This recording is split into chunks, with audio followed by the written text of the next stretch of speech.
Welcome to AG Radio.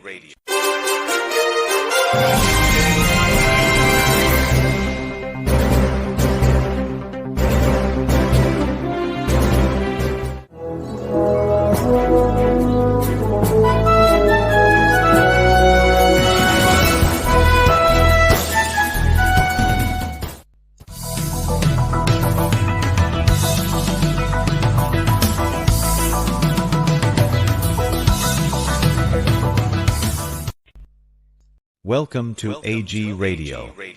Mbokki Gambia ñu ngi leen nuyooti nuyoob jàmm nuyoob yërmande te ànda ak barke nuyoo yi faaxee ko AG Radio ak seeni mbokka Saliu Njaay ñu amati mbégte gu mag ak bànneex dellu si waat waxtaan ak yéen programme tey bi Civic engagement programme te ñu tàmma di leen ko indil talaata bu ne bési tey ji daldi tolloog bésub talaata ñaar fukki fan ak juróom-ñetta ci weerub July atum 2026 comme niñ ko gën a xamee rek ci kàllaama angale tey la Tuesday July 28 2026 waxtaani bés bi ñu ngi gëstu revising courts nga xam ne gannaaw boo xamee ne supplementary voter registration bi dal dina jeex dafa am yu bari yu lëndëm lu waroon voter registration exercise bi mooy ñi nga xam ne ñoo nara woote ji si élection si ñëw December ñu ngi doon register nga xam ne boole neen si ay xaleel yoo xam ne warul leen see boole nit amul at bi boole neen si nit waay yeneen réew foreigner si nga xam ne ñu nga jógee yeneen réew di ko biir Gambie ñu ngi leen si doon boole dégg neen sax ne ñu bari jóge woon neen Casamance ay yeneen dëkk si goxi West Africa bi dal di ñëw bokk si suñu election registration si lii léppa ñu ngi joxoñ baaraamab tuumal si nguuri Adama Barrow gi di NPP ne ñoom ñoo gënoon a nekk ay def yi du ñàkk am na tamit yeneen parti si doon def lii waaye daal NPP seen bos mooy li gën a feeñ fi mu nekk nag opposition political party si nekk si réew mi ñu ngi waxtaan naka la ñuy tabaxee benn mbootaay li anglais di ooye coalition man koo nekk benn su ko defee ñu dal di tànn benn njiit li anglais di ooye flag bearer su ko defee ñu mun a jonganteeg Adama Barrow December si élection si lii mooy li nga xam ne moom la ñuy waxtaanee gan gi tey du kenn ku dut Dr. Lamin Manneh mi ngeen xam moom mooy Deputy Senior Administrative Secretary for External Affairs bu United Democratic Party ñu dal di ko xamee UDP moom nag nekk na benn borom nomba tànk si parti bi ñu ràññee nañ ko lool si réew mi. asalaamaaleykum sama mbokk yi maa ngi leen di nuyu ci seen tur ak seen santa démba IEC door nañ liggéey bu am fayda liggéey bu am solo ci réew mi liggéey boobu mooy lan mooy binda nit yi turi pour binda nit yi ñi nga xam ne xëy na élection bi passé nii élection yi passé nii mu ñu woon a woote parce que motuñu woon seen at bi motut fukki at ak juróom-ñett parce que loi bi loolu la teral ne boo amee fukki at ak juróom-ñett mën nga sànni karta waaye nag ñaan sànni karta yi passé yëpp am na ñu bari ñoo xam ne ay xaleel lañ woon mutuñu woon so IEC nag door nañ liggéey bi pour xale yooyu ñu mun jox leen a jox doole oo jox leen right ñu mun a am karta bokk ci nga xam ne dañoo taana nguuri Gambia taana président di Gambia taana député yi taana chairman ak mayor ci council si ak taana councilor si process bi nag bu am solo la boo xam ne képp koo xam ne mut nga sa at bi mut na ko ñu ngi laa jox dooleel pour jox ta nga bokk ci nga xam ne dañoo taana nguur gi nguur boo xam ne ñooy responsible pour yow li nga fi nga dëkka ci sa jànga sa am sa wér-gu-yaram lépp loo xam ne doomi aadama soxla na ko ci réewam yi te nguur gi war koo defal nguur boobu ñooy nga tànn so loolu lu am importance la ñu ngi laajte nag o ñu ngi advice képp koo xam ne December ci ren 2026 December fii 2026 di nga am fukki at ak juróom-ñett di nga mut fukki at juróom-ñett nga génn dem ut karta mooy sa doole mooy sa baat te foo gis am nguur bu bon ñi nga xam ne dañ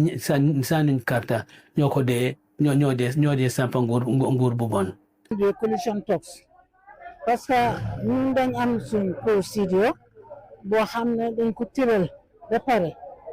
Party-led alliance loolu leen d'accord loolu leen buggee waaye comme que ñoom ñu ko def te liñ bugga du benn fan jëm ak ñun fi ñu bëgg parti bi du benn ñu génn moo tax ñu génn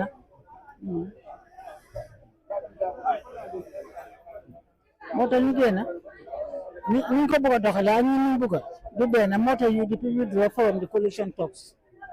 te looloo gën waaw waaye maa ngi ñaan yeneen political parties yi ak seen leaders yi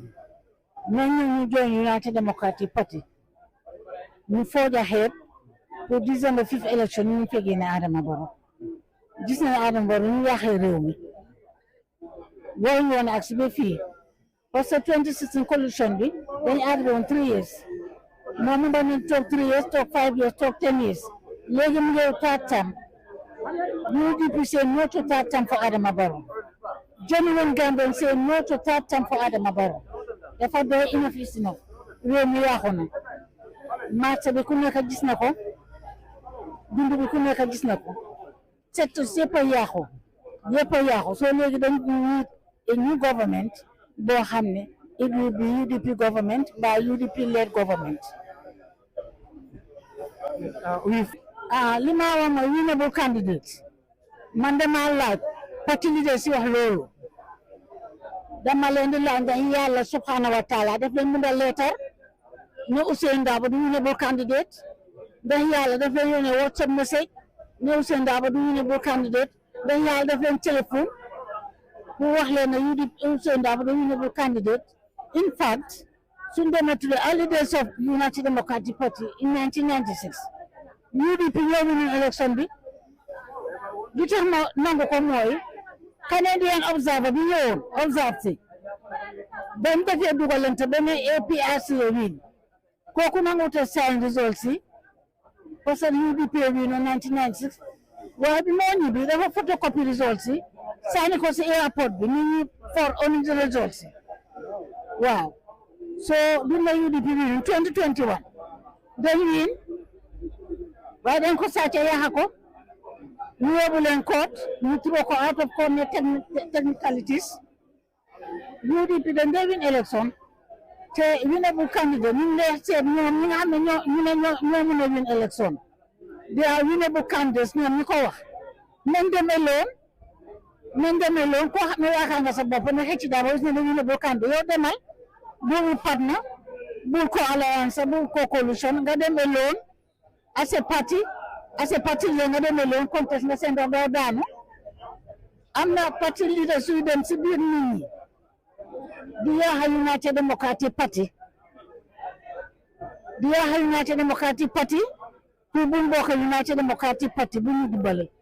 bu ñu jàppale waaye ñooñu ñu ngi def loo xam ne yàlla ngeen di gis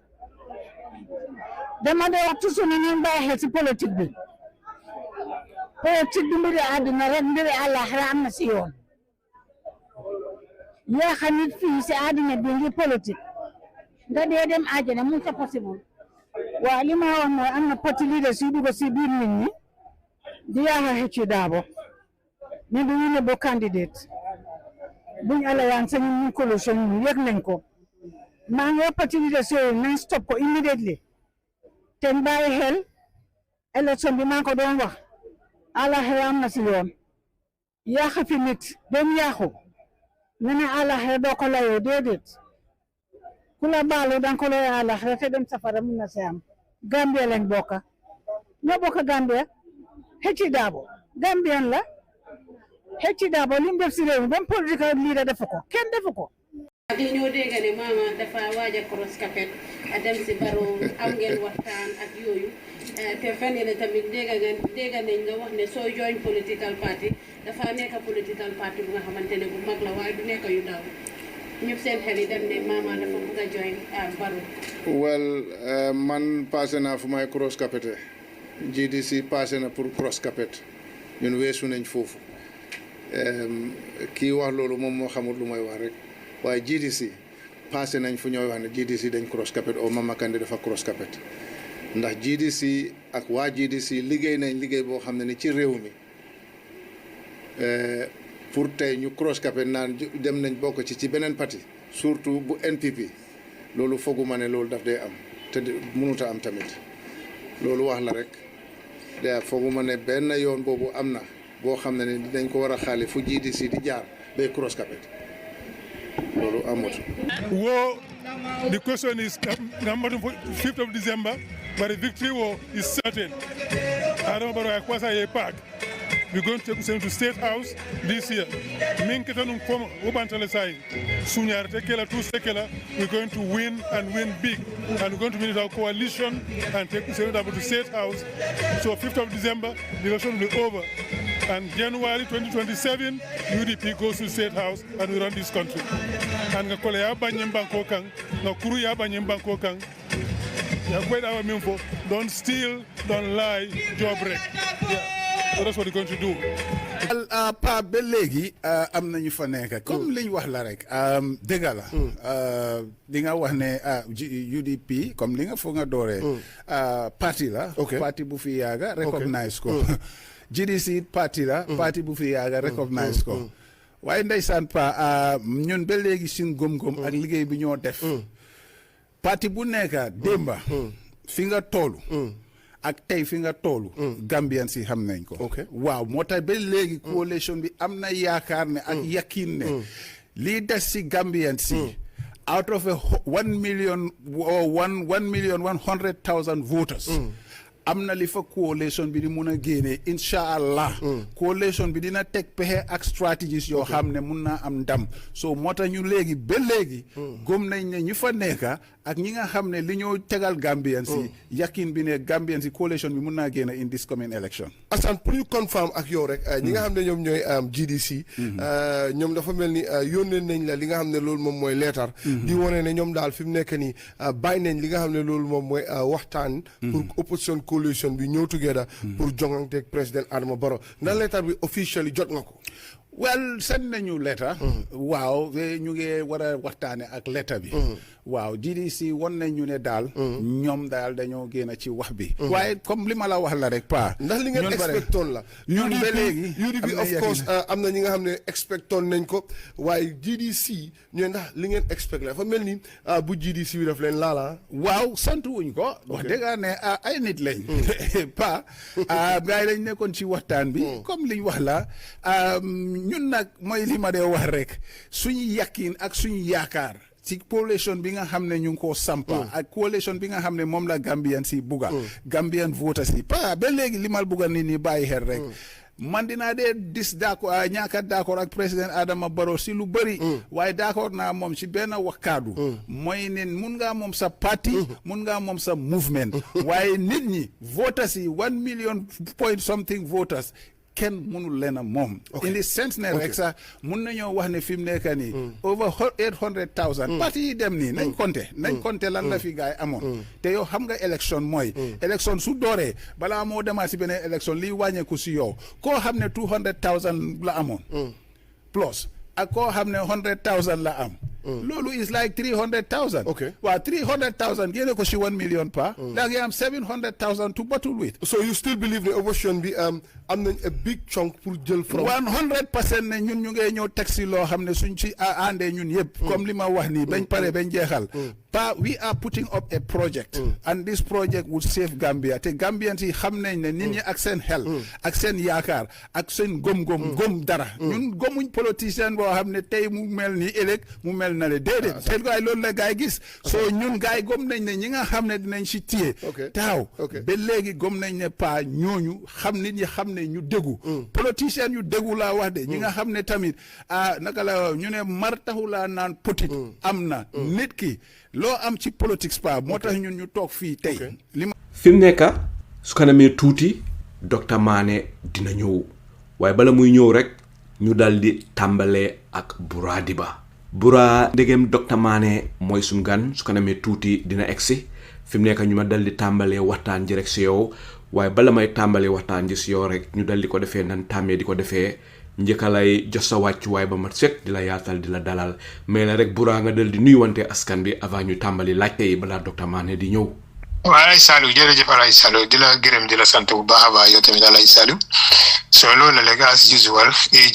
ma ne ko panéliste yi ñoo fi dee nekk Alay Salou di waxtaana nit ñi si li nga xam ne loolu moo nekk di xew daal current burning issues yi Alay Salou so jërëjëf. wax dëgg Bura lii lëmbe réew mi su jamono yi bari na. waaye benn bi nga xam ne mooy li xew démba te nit ñi yàgga di ko waxtaanee di ko junju ñi naan dëgg la ñi naan du dëgg mooy mbiri Mama Kandeh te jiite GDC nga xam ne fan yële passé rek si leen fi indi woon ki nga xam ne moom la ñuy ooye Ibrahima Niang benn borom ndombo tànka si GDC ba nga ko fi indee laaj ña ko ne foog nga ne Mama Kandeh dina dem mu dal di wax ne Mama Kandeh du mus di dem join parti Adama Barrow fi mu nekk mbir mi leer na nag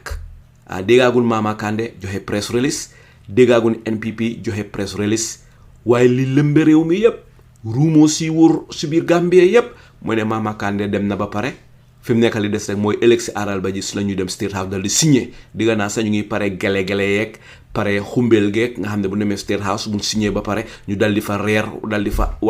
añ bu neex su ko fee dal di signé. Bura lan nga ñu mun a wax si li nit ñi wax jëmale ko si lii nit ñu bari lii mbetteel la si ñoom waaye am na ñoo xam ne bettuwun si lii yow lan moo si sa gis-gis. waaw Alay Salou jërëjëf Alay Salou li nga wax loolu rek Alay Salou am na ñu nga xam ne dina nekk li nga xam ne bett na leen si kaw soo delloo ba like before 2021 election bi ak bu Mama Kandeh ñëwee ba léegi soo xoolee foofu di nga ne bett na la waaye soo xoolee after from last year ba at bii ñu nekk nii Alay Salou lu nekk di dox meeting yi between Mama Kandeh ak président Barrow dafa bari so yooyu noonu tax na nit ñi gis nañ ne am na lu commencé di wécceeku loolu ku ko xool ngay gëstu loolu bu baax Alay Salou bon tey suñ gisee élection suba comme li nga ko wax soo GDC génnaanguñ ñu wax si tuuti GDC soo yi ñoo wax ni yëpp Alay Salou lu nekk di dox la nit ñi yëpp di ko wax soo foofu la ñoo waxee waaye MPP génnaanguñ ne finally ñun agree nañoo GDC lii oo GDC génna ne finally agree nañ ak MPP ne dañoo liggéey together mooy coalition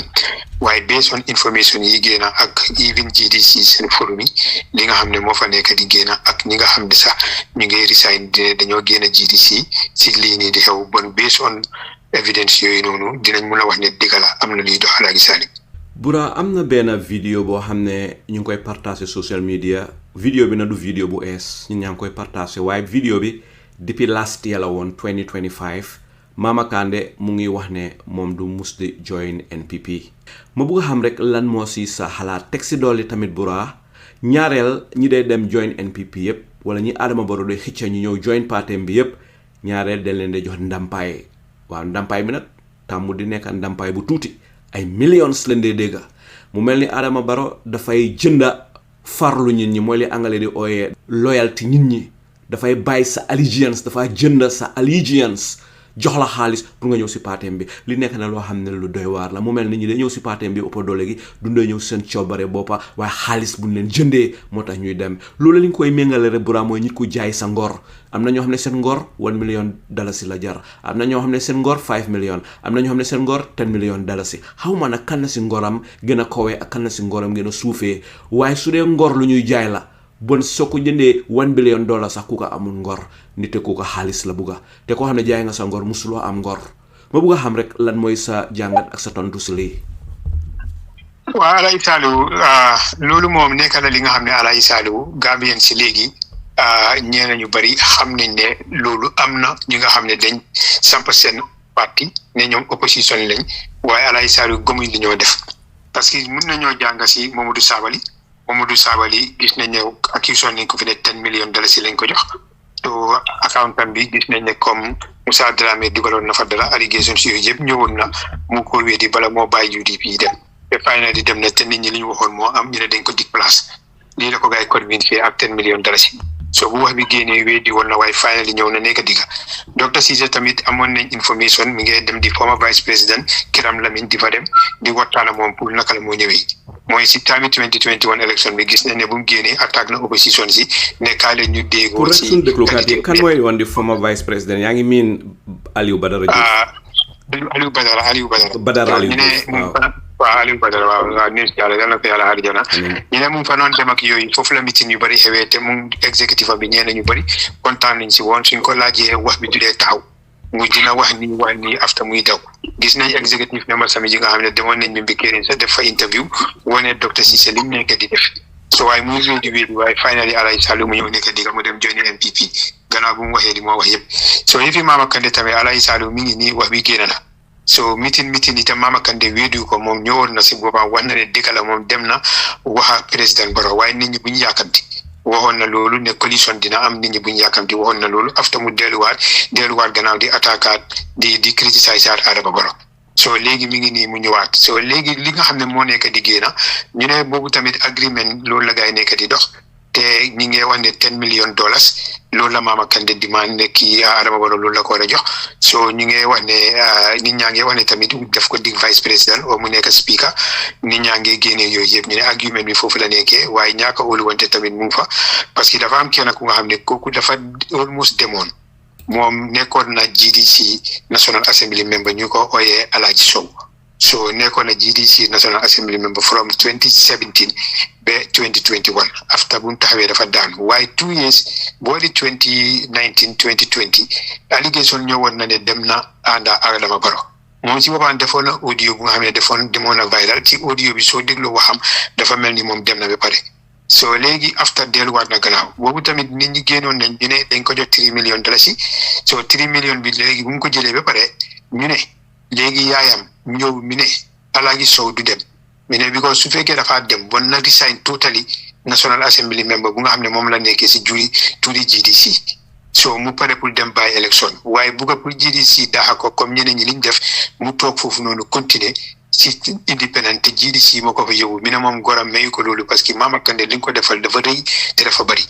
so loolu warut so te Alaaji Sow parewutoon a def loolu mu mel ni after mu continuer ànd ak GDC waaye after taxaw na 2022 election bi bu mu taxawee si tuuri GDC mu daanu so léegi finally moom Alaaji Sow dem na join ji Adama Barrow nit ñu bëri ñu ngi wane Alaaji Sow moo te dafa jege Mama Kandeh trop so moo nekk diggéen ak dox lii ak yooyu so moo tax nit ñaa ngi indi xaalis si $10,000 bi nit ñaa ngi indi about pour mu nekk vice président au speaker su Adama Barrow bi ne waaye si beneen side bi tamit am na benn député bu génn MPP la kooku tamit mi ngi wax ne Mama Kandeh ñoom MPP dañ ko suuxi ba li fa des bëree tut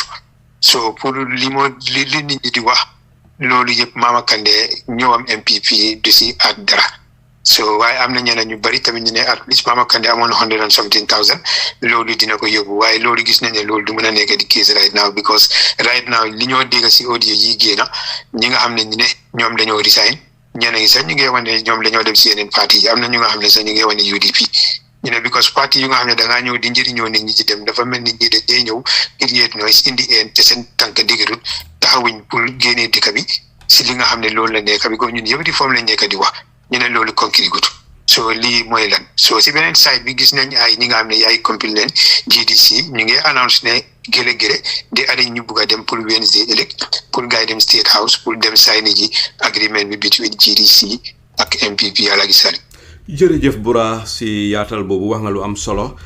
ne NPP den suxi Mama Kandeh ba nga xam ne di seetut lu bari loolu li ñu fàttali rek mooy nit boo reyee sa ganaar xam nga boo reyee ganaar foo yaa nga suxi dung xay ganaar goo xam ne dañ suxi dung xay ba nga xam ne dung xay jeex neen dara desatut du ñu dogal ganaar gi rek dugal si cin li rek dal di fry loolu dafa mel ni fala Mama Kandeh tollu foofu la tolloom déet xam naa ne balaa yàgg yëpp dina leer jërëjëf bura leeral yooyu am na solo lool fi mu nekk ñu dal di ñëw si suñu gan gi di docteur Lamin Manneh mbokk yi docteur Lamin Manneh egsi na moom mooy suñu gan waaye dañ ko doon may rek pour mu waajal waxtu bi nit bi programme bi di door mu ngi fekk waxtu julli dal di jot nit daa mel ni looloo te Adama Barrow mënalu ko dara nit suñ toogee ba gis ñi nga xam ne ñu ngi join Adama Barrow xam naa ne kenn si ñiy tere nelaw Adama Barrow guddi gannaaw honorable Ousainou Darboe xam naa ne am na ñeneen a ñeneen waaye docteur Lamin Manneh tamit si la bokk waaye nag yépp dafa jaar yoon si li muy yëngu lu jaar yoon la démocratically ñu ngi xalaat ni ñu replacer Adama Barrow not through other means su demee ni ki coup d'état ak gànnaay te lii mooy li nga xam ne mooy li ànd ak démocratie bon na mbokk yi du ma def lu dul ànd ak yéen rek ñu daal di dem jëli docteur Lamin Manneh docteur Manneh ñu ngi lay nuyooti di la sant di la gërëm di la jox sa wàccuwaay ba mat sëkk di la dalal di la yaatal si AG radio mi nga xam ne si radio bi nga bokka saa yu la wooyee rek di nga ñëw te saa yoo ñëwee Gambia ni xam déggalu es te saa boo ñëwee rek radio bi day neex docteur ñu dal di la may rek nga dal di nuyoo avant ñuy tàmbali laajte yi. jërëjëf Mr Njie first of all maa ngi rafetlu bu baax seen invitation bi géej naa fi ci suma kër bi so alhamdulilah dellusiwaat naa tey maa ngi ci bég bu baax a baax di leen sant di leen gërëm yéen ñëpp panel bi yëpp ak all the management of radio station bi. fi mu nekk xam naa suñ internet connection bi baaxut soo léegi nañ am ay jafe-jafe daf di jékki-jékki rek mu freeze wala mu dog wala mu kale tuuti soo li mën a xew rek ngeen xam ne internet bi dafa doy waar fan yi soo gannaaw loolu nag maa ngi leen di sant leen gërëm yéen ñëpp di nuyu ñi déglu rajo bi ñëpp ñi ko déglu fii ci Gambie bi fii ak ci àdduna si yëpp di leen nuyu di leen asalaamaaleykum wa rahmatullah wa barakaatu jërëjëf docteur Manneh docteur si ñu bari si Gambian yi soppaneen la gis neen kàttan énergie bi nga amee ba nga xam ne yaa ngi fu ne si newspaper yeeg si télévision si te énergie boobu nag dañ ko soxla si suñ politique si jamono yi te nag nekkul ne politiciens yi yëpp a am énergie booba ba tax na bugga docteur Manneh ñàkk bugga docteur Manneh leer na mooy bugga na dëkkaam te muy xeexal dëkkaam te li nga yëngu yëpp kenn fayu la yaa ngi ko def pour Gambia mun a jaar si yoon mel ni dëkkay am démocratie nekk si Afrique te xam naa ne sa njaboot gi léeg-léeg dina ne complain ma léeg-léeg dama lay ragal ne sa naami bés sa jabar ak sa doom yi teg la meeting ne la daal benn nga génn kër gi dem luye ji benn one bedroom ndax ñu mun a am jàmmandi te yow kenn mënatula am dara si yow kenn mënatulaa jot waaye ndeysaan xam naa du ñàkka sa njaboot neen jégal Gambian yi su ko defee understand rek ne élection bi la rek after élection bi ña di nga spend more time ak njaboot gi docteur fi may tàmbalee rek mooy diggante Gambian yi xaw ma dañ ma boole ci yow waaye yooyu daf daan am de da nga ma fi mu nekk yow parti bi ak politique nga seyal léegi so fi mu nekk daal fu na war ngaa xalaat ngay def sa choice fu na dañ ma boole ci yow non docteur xam nga ku gis li ngay dundee rek dina xalaat loolu xelam dina denc loolu waaw man dama ne xalaat loolu si ñu bari yow kenn nga si ñooñu docteur fi ñu tàmbalee waxtaan ji rek mooy jàkka ji demoon ñoo Adama Barrow fi Gambien yi doon jullee ak Adama Barrow timis dafa jot ñu ne na Adama Barrow jiite ñetti raaka ñu dem ba si ñetteeli raaka bi Adama Barrow war a silmal dal di continuer ñeneenti raaka kenn du ko julli timis waaye li doy waar mooy dafa am ñoo xam ne si jàkka ji àndu na ñoom leen silmal ne timis kay ñetti raaka leen si xam waaye am ñoo xam ne dañ continuer taxawabum sa ñeneenti raaka yi nun la Adama Barrow di seetoo Gambien nii leen ko mun a méngaaleel ma bëgg a xam ne lan mooy sa tontu si loolu docteur bala ñoo tàmbali waxtaan ji. Adama xam naa daal xelam bee dalatul soo fi mu nekk dafa toog di julli sa di fàtte ñaata naka la def su mu nekk ci tiitaange bi la bokk su mu nekk xamatul li moo def sa because xam na ne fi ñu toll léegi moom óor na ko ne December 5 2026 moom dina wàcce gi jógee State House loolu mu óor na ko soo loolu coono googu noonu li moo xalaat ak tiis bi parce que moom pour moom tiis la mu ne jógee président dee ko gënal te xam nga loolu dem dafa doy waar nag parce que there's a life after presidency yow boo toogee nga ne jógee président si dee la ko gënal kon de xam naa dina am tiitaange bu bari léegi ak tiis soo xëy na lu ko dee tax muy fàtte rek ñaata rakka la war a julli di continuer rek waaye nag tey rek na muñ rek parce que lu métti yàggul léegi tey affaire yi jeex xam naa mu ngay coono bu métti waaye léegi bu wàccee dina xam ne xëy na daay sa life after presidency soo léegi tey mu jeex na muñ tuuti rek. ndeysaan te docteur xel daf dee daj dama dee toog di xalaat ana lan la Adama Barrow ragal ba tax bugut a wàcca ba tax bugut a em si ñaareeli mandat ba tax muy xëccoo di dem si controversial third mandate boo xam ne nekkoon ne président ni nekk West Africa àndun si waaye ñun doomaani waa Gambie ñun àndun si ana lan la Barrow ragal am na daal lu moo ragal loo xam ne loolu li tax buggut a wàcca te ndeysaan ñaareeli mandat bi nga xam ne fa lay am su fekkoon ne waxtu bi mu ngi pareyaas di paak ay dobo sam di seet ni muy waxtaanee political parties yi nga xam ne ña ëllëg ñooy jël réew mi nga xam ne bu ñu jëlee réew mi na mun a continuer dëkk Gambia moo njabootam si jàmma waaye Adama ni moo dëgëree boppam ni moo behavee nii dafa tax ëllëg si biir pour mu continuer dëkk Gambia dina jafe lool docteur lan nga am pour wax si lii bala ñu continuer. waaw xam nga monsieur Ndiaye boo defee li war di nga sa xel na mun a dal li ñuy wax rek def loo mun wax loo mun boo tëddee nelaw boo defee loo xam ne mooy yoon di nga xam ne su ma wàccee fii am na leneen lu ma mën a def da ngaa wàcc jógee président si nga dem defi leneen après président si soo defee li war taraanga bu mag a ci nekk orma bu mag a ci nekk c'est vrai président bi ñu paas liñ ko jox liñ ko pareel ci Gambie bi fii liñ ko jagleel bu wàccee président office li moo am ci xaalis ci taraanga loolu rek waroon naa doy loolu soo ko seetee nga xam ne yow def nga li la war def ko sa wargal soo wàccee keneen continuer li nga doon def nga dem toog nekk elder statesman li ñoo defe ñu ooleen former président mu ñëw fekkee ko fu nekk nañ la oo nga ñëw lu nekk nga ñëw bokk ci ñu ormal la fu nekk suñu amee ay cases outside di Gambie ne suñu amee mediation oo ñu ne yónnee leen suñu président mu dem dimbale gars yi foofu noonu ñëpp a ngi ko def tey ñoom Goodluck Jonathan nag yëpp ñu ko def fu nekk soo mënta mën na cee bokk waaye dafa fekk ne da nga ko préparé su fekkee da nga toog def li war nga sàmm sa réew sàmm sa kàddu sàmm sa nguur nga def li war soo wàccee nga mën a dem def leneen doo ragal doo tiit waaye boo defut lu dul noonu nag ñeneen wàccal li di nga tiit loolu mooy problème loolu moo tax ñun ñu ko doon ñaan ñun dañ ko dee wax ne Adama Barrow ñun bañuñ la ñun noonu wuña kenn dañ ne dañ taxawlu réew mi def li war ci réew mi ku nekk am na am sa ax ak sa yelle ci réew mi bu ko defee saa yoo pare ba wàcc mën ngaa wàcce dem toog feneen def leneen ñu ormal la loolu lañ bëggoon ci moom parce que man loolu laa énee Ousseynou Dabo bés bu mu wàccee jógee ci réew mi mu mun a nekk elder statesman fu mu dara xewee ci Gambie fii ani cérémonie ñu oo ko mu dem fekkee ko ñu sargal ko defal ko nekk loolu lañ bëgg ci suñu heads of state yi loolu mooy orma soo waaye moom nag li moo def nag moo doy waar Mr Ndiaye parce que li nekk ci réew mi ci njaaxum ci luubal ci randal suñu alal mun ta wax ne yëgu ko soo ko yëgee te defuloo ci dara du mun a ñàkk ngay tiit de parce que nga xalaat ba su ma wàccee luñ ma laaj li fan la xaalis bi nag ñan ñoo ko jël nag lan lañ ko def te loolu du mën a ñàkk nag parce que boo toogee nga xam ne alal réew ñu la ko dénk te yow xam nga ne liñ la sant mooy nga sàmm alal boobu noonu nga sàmm doomi réew mi fexe bañ mun a dem ci kanam parce que ñu lay fay xaalis bu takku jox la benn taranga boo xam ne xalaat jox nañ la ko pour nga mën a toog liggéey man bañ a toog di xalaat fan lay fayee courant fan lay amee ndox fan lay defee léegi nga dañ la defal lépp pour nga mën a concentrer ci liggéey bi dañ laa fay xaalis mi laa fay war nga jox moto yi jox la kër yi jox la gaar si jox la lu nekk pour nga mën a concentrer even though moom donte daf ko ëppal moom parce que moom moo jox boppam juróom téeméeri junni dara si ci fay ci weer moo jox boppam téeméeri fukki junni lekk ba suuf si boobu seet loolu la dafa ëppal waaye loolu sax mën nañ ko koo nangul bàyyi ko may ko waaye nag lu war ci réew mi def ko luubal bi emale ko oo nga dax ko sax te loolu nag jafewul dëgg-dëgg parce que ñi ko def yow xam nga ko ñi ci gën a bari yaa leen fal soo ku ñu defee loo xam ne du yoon nga folli leen keneen ñëw def liggéey nga teg leen yar am keneen du ko xalaatati waaye boo ko defut di nga tiit di nga ragal nga xam ne bés boo wàcc di nga tumaranke te man li ma ko dee faral di wax su ma waxee ci problème si ma ko ne Mr Barrow seetal Adama kii ni Yaya Jammeh fii la nekkoon nga wax ko lu nekk mu bañ def li ko neex moom réew bi fii laay nekk xam ne ni yées naa fi nekk 1 billion yées daf lu nekk déglu kenn tey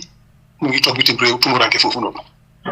ma ne ko boo wàccee fii ñi la doon jàppale tey di la xalamal ñoo toog ëllëg ñu lay saaga di la wax lu nekk dafa dëgër bopp wax nañ ko lu nekk du déglu kenn dafa nañ la wax lu nekk donc xanaa lu balaa muy egsi nekkal sama gi bopp nag nga xool li gën ci yow li gën sa seen njaboot li gën ci réew mi especially nga def loolu waaye dafa ko nag moo tax muy tiit nii waaye loolu nag kenn mënu ko cee dimbali moom moo ko mën a moom ci mën a dimbali boppam. ndeysaan dëgg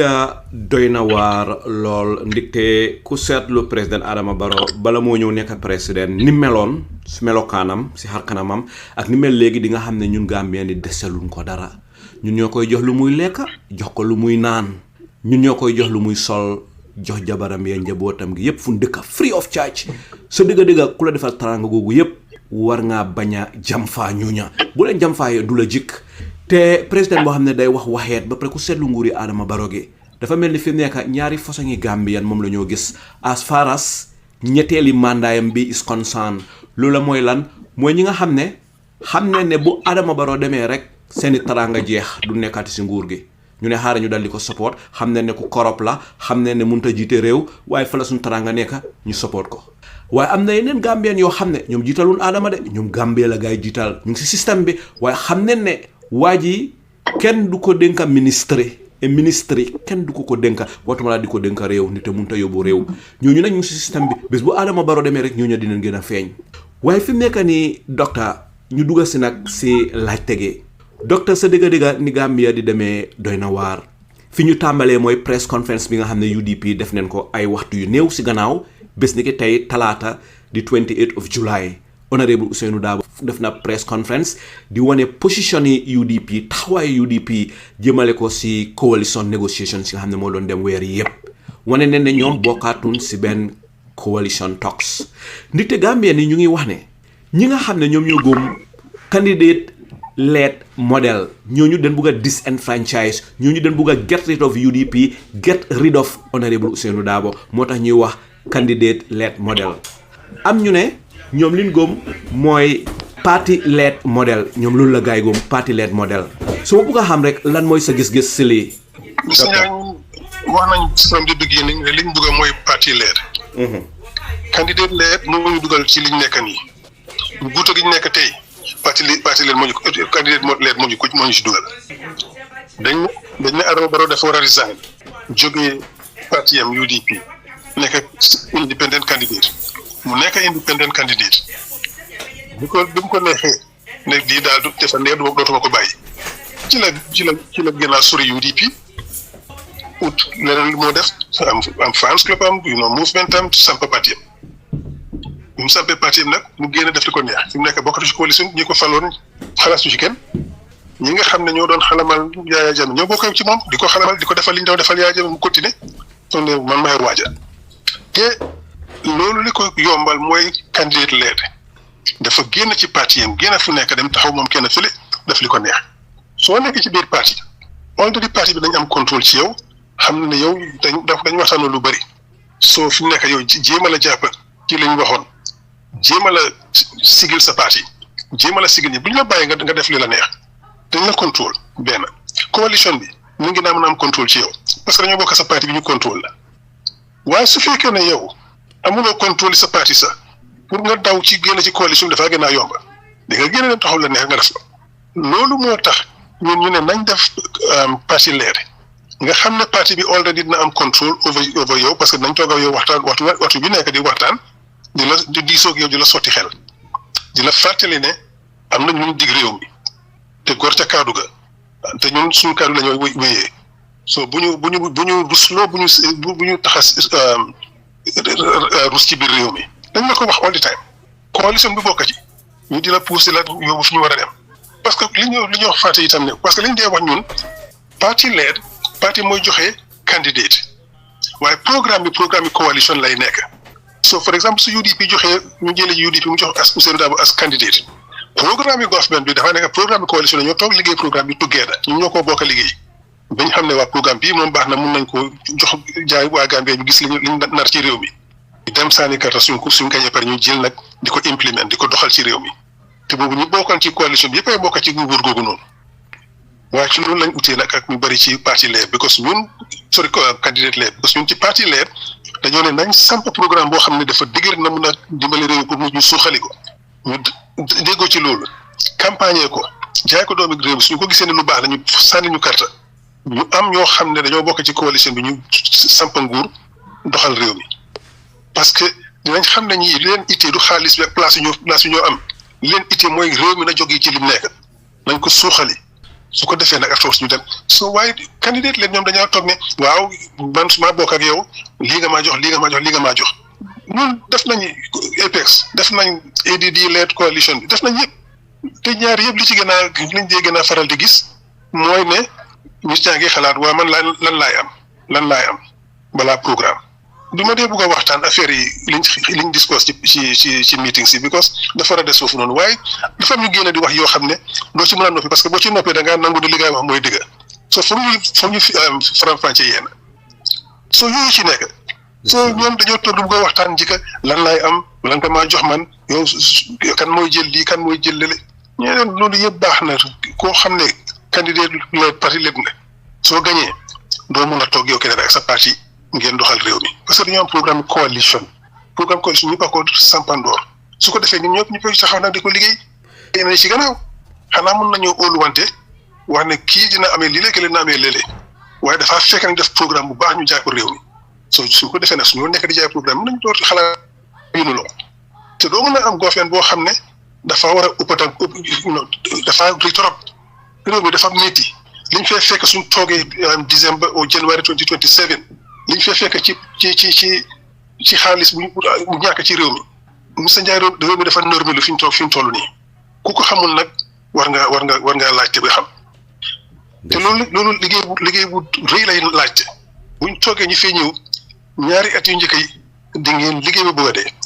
loolu la tooñee Moussa Daba sax ma ne ko sant yàlla bi nga amee kattan bi nga am parce que moom fi mbéri koor daf daan dem di dem round di dem toosam yi balaa moo ñëw fekk dogu nañ ma ne ko man sonn naa de man maa ngi ñibbi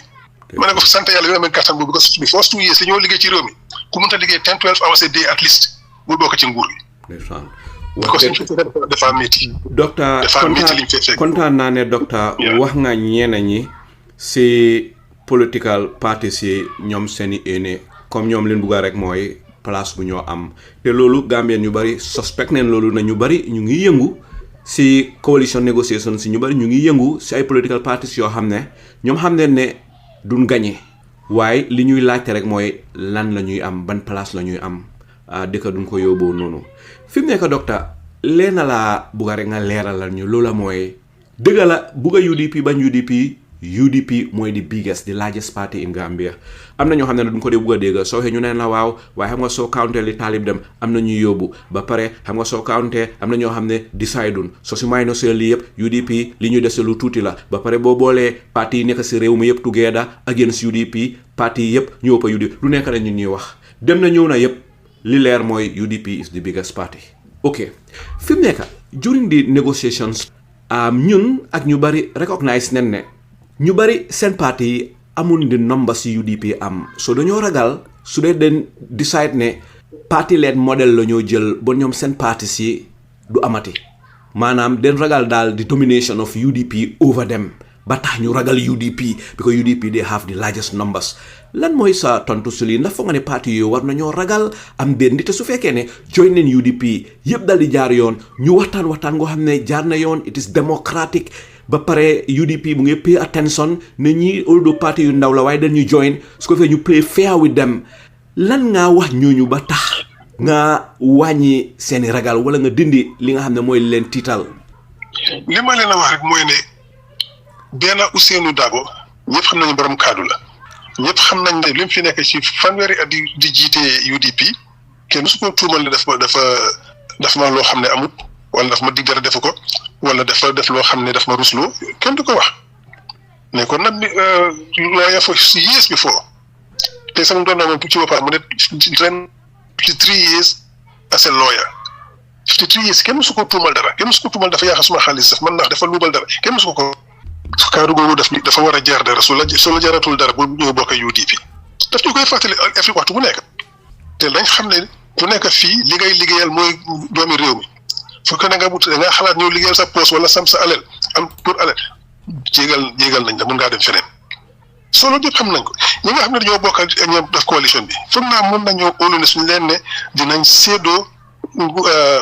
government position si pour ñëpp mun cee bokk mën a liggéey waaye séedoo boobu noonu dafa nekk séedoo pour liggéey du séedoo pour lekk séedoo pour liggéey suñ yeneen coalition bi ñu jógee nii ADD leen li gaay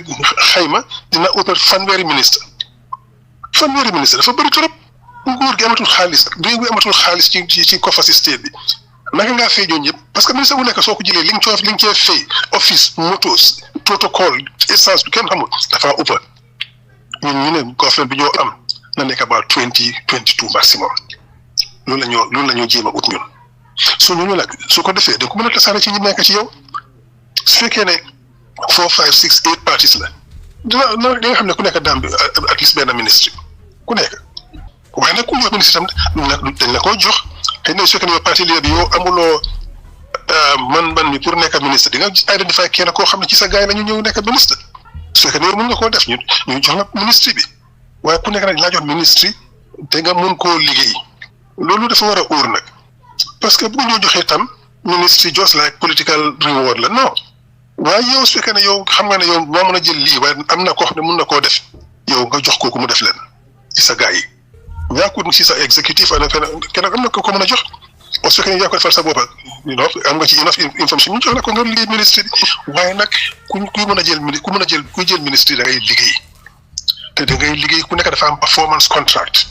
nga xam ne da ngay liggéey liñ la liñ sasante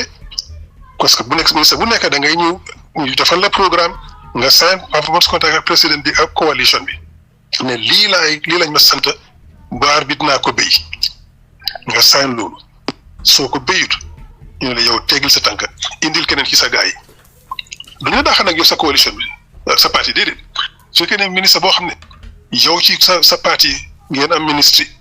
te yow mënoo def liggéey bi ñu fexe bu lu nekk mënoo koo def dinaa yow teggil sa tànk indi keneen ci sa gaay yi so yaa tànn yéenay tànn seen parti kenn ci seen gaay yi ñoo replace la loolu la Barrow defoon waroon a def bi mu daaxee may fàtti Ousseynou ne ko coalition bi dañu am kàddu yu joxe soo daaxee may fàtti waraloo koo daax parce que coalition la ne waaye su fekkee da nga koo daax bon neel may fàtti mu indil la keneen mu replace ko Barrow bañ te ñun ci loolu lañ sukkandiku ñun su ñoomee coalition ministre boo xam ne jël nga ministre mu ñu loo koo doxal dañ sa performance contract bi mënuloo koo perform ngeen la waaye nga bàyyi jox keneen si la gars yi nga làmba toog indi keneen ñu indi teg ko foofu noonu so loolu la ñoo liggéey ñun soo ku nekk di nga am sa wàlla ci government bi waaye sa wàlla ci liggéey bi la du sa wàlla pour ñëw toog lekk loolu moom na óor dañ ko dee wax ñëpp ñëw di waxtaanal dañu ñëw pour liggéey so alhamdulilah ñu door a waxtaanal ñëpp dangu nañ ci loolu parce que réew mi ñu war a itee ñun ñëpp nekk ministre sa ordre bu rëy la so responsabilité bu rëy la itam dañu war a ubbee su point boo xam ne da ngaa jël ministre yi pour nim bu mbaay non loolu ñoon bokkuñ ci suñu defee ministre da ngaa liggéey pour mën a am liñ la sant so loolu la ñoo liggéey ñun loolu la ñoo xalaat so ministre nañ dalal xel yëpp te ku bokk si coalition bi su coalition bi toogee di nga am sa wàll ci ministre yi di nga am sa wàll ci liggéey bi. li nga bëgg a wax fii mooy ne su fekkee ne yàlla def na ngeen gagné December xanaa national unity government ngeen a def based on ñi nga xam ne ñoo ally seen parti si ak UDP. dañoo def coalition government mooy ku nekk ku bokk ci coalition bi war ngaa bokk ci government bi soo da ngaa ñëw ci government bi ñu jox la ministre nga liggéey waaye bu ma ñëw déglu sax ci coalition bi ne ñun suñ bokk ci coalition bi nañ am so many ministries waaye ministre ñett ñeneen juróom dañ ko bàyyi pour jox ko ñeneen ñoo xam ne bokk ci coalition bi waaye foog nañ ne am nañ xam-xam ak yite boo xam ne mun nañoo dimbali ci réew pour mun naa am waxuma ne lu muy xew waaye da seet na possibilité mun naa am coalition ba si jël ministre si yëpp waaye ku nekk ministre boo jël di nga fa liggéey so li ma wax mooy ministre si nañ ko séedoo ku nekk am sa wàlla fi ngay liggéey embassy si mun naa am political appointment si ambassadeur wala député ambassadeur waaye li ñoo soxla ñun mooy am carrière civil yoo xam ne ñoo nekk ci embassy si parce que dañ soxla results dañ bëgg ñoo xam ne dañ xam liggéey bi mun ko ñoo leen ko bëgg a jox. UDP led government boo xam ne nguur goo xam ne UDP ñoo ko jiitee Gambian si nekk si foreign services si abroad yéen naka ngeen a diile ak ñoom naka ngeen a jëflante ak ñoom da ngeen leen a wécc na da ngeen leen faa bàyyi. dañoo stock taking dañoo seet ñi fa nekk ñan ñoo xam ne ñu fa te dañ only political appointments parce que Barrow loolu la def tey foreign service dafa nekk dumping ground for failed politicians koo xam ne dañ la fa yóbbu ngir politique rek la te mënuloo liggéey bi doo fa toog dañ lay indiwaat ku fa nekk yaa ngi liggéey ni mu waree di am results amuloo anything to worry about waaye duñ fa bàyyi kenn koo xam ne dañ la fa yóbbu rek pour politique rek parce que da nga daanu élection wala da nga jàppale Barrow te mu ne xaaral ma yóbbu la file wala daf la daxa ci government mu ne xaaral ma yóbbu ko file pour mu sori tuuti non loolu ñu bokkuñ ci. foreign service bi dafa nekk an economically focused outfit. Economic diplomacy la ñoo am ñun ambassadeur yi ak ku fa liggéey yëpp dañu war a jublu ci indi xaalis indi koom-koom indi business ci réew mi dañu liggéey suñu diggante yeneen réew yi politique bi waaw loolu da am waaye li ci gën a bari seen taxawaay dafa nekk pour liggéey indi koom-koom ci réew mi indi business ci réew mi indi naataange ci réew mi mooy seen liggéey mooy seen jël benn responsabilité ñu la jox koo xam ne mun nga ko yaa ngi ko doon def amuloo nothing to worry koo xam ne nag yow da nga fa nekk di mbumbaay di nelaw ak a jóg doo liggéey xanaa nga dooti paak sa bagage parce que dañ fa bàyyi kenn koo xam ne dafa nekk fu liggéey di lekk suñu xaalis seen liggéey gis nga ñun suñ government ku nekk loo am da nga koy yelloo soo nekkee embassy soo nekkee ci ministry soo nekkee ci department soo nekkee ci agency state owned enterprise ku nekk dafa sign performance contract liñ la sas da nga koo def boo ko defut ñu la jaaraama demal waaye duñ toog rek daxa kenn after 1 year performance contract dañoo toog ku nekk every 3 months ñu def assessment seet ndax liñ la jox yaa ngi koo def liñ la sas mbaa yaa ngi koo def soo ko defut lu tax amuloo sa results da nga ñàkk personnel da nga ñàkk xaalis dañu la jàngal sa liggéeykat yi lu mën a nekk rek ñu seet ko waxtaan ci yow dimbali la nga am loolu pour nga mën a am sa results waaye duñ toog jox la toog ba wan yow amuloo results ñu daxara non dañoo nekk la assess continuously te liñ pare defar in fact defar nañ part of it already ñu ay performance management dashboard so any ministry any department any agency any embassy mun nañoo gis fi nga toll ci sa liggéey di click on button in the president's office so da am that management dashboard so like something like workflow la rek so kenn du am liggéey fenn foofu ne fa bloc foofu noonu kenn du xew oo nga liggéey toog ci mu bañ a génn déedéet loolu du amati that management dashboard dañu soo koo xam ne yow gis ne yaa ngi falling behind li nga war a def defuroo ko dañ la oo waxtaan ak yow lu tax li xewut lu tax liñ la sas amuloo ko su fekkee ne dañ la war a dimbali pour nga am ko ñu dimbali la su fekkee ne am nga li nga war am yëpp te defuloo ko ne la xoolal liggéey bi dafa da nga ko war a def jóg leen ngeen def liggéey bi because kenn du fi ñëw pour na fly rek déedéet. based on li nga wax ni docteur sa dëgg-dëgg nguur gu nar a liggéey dëggantaan mooy xalaatee nii comme ni nga waxee nii te su fekkee ne nii laa demee am nañ yaakaar ne Gambie bi ñuy dunda gannaaw Adama Barrow mooy gën foofu Gambie bi ñu dunda jamono Adama Barrow. léegi loolu la dañ fi nekk ni élection si xam naa ne in the next few months mbir mi dina takar naase nañ tàmma di dégg naan UDP parti social la UDP ñoo fi indi tribalism UDP ñi suñ gañee olof yi lii pol yi lele nguuri social la du na fi yooyu yëpp dinañ ko déggi pour nga préempt ñi xalaatee noonu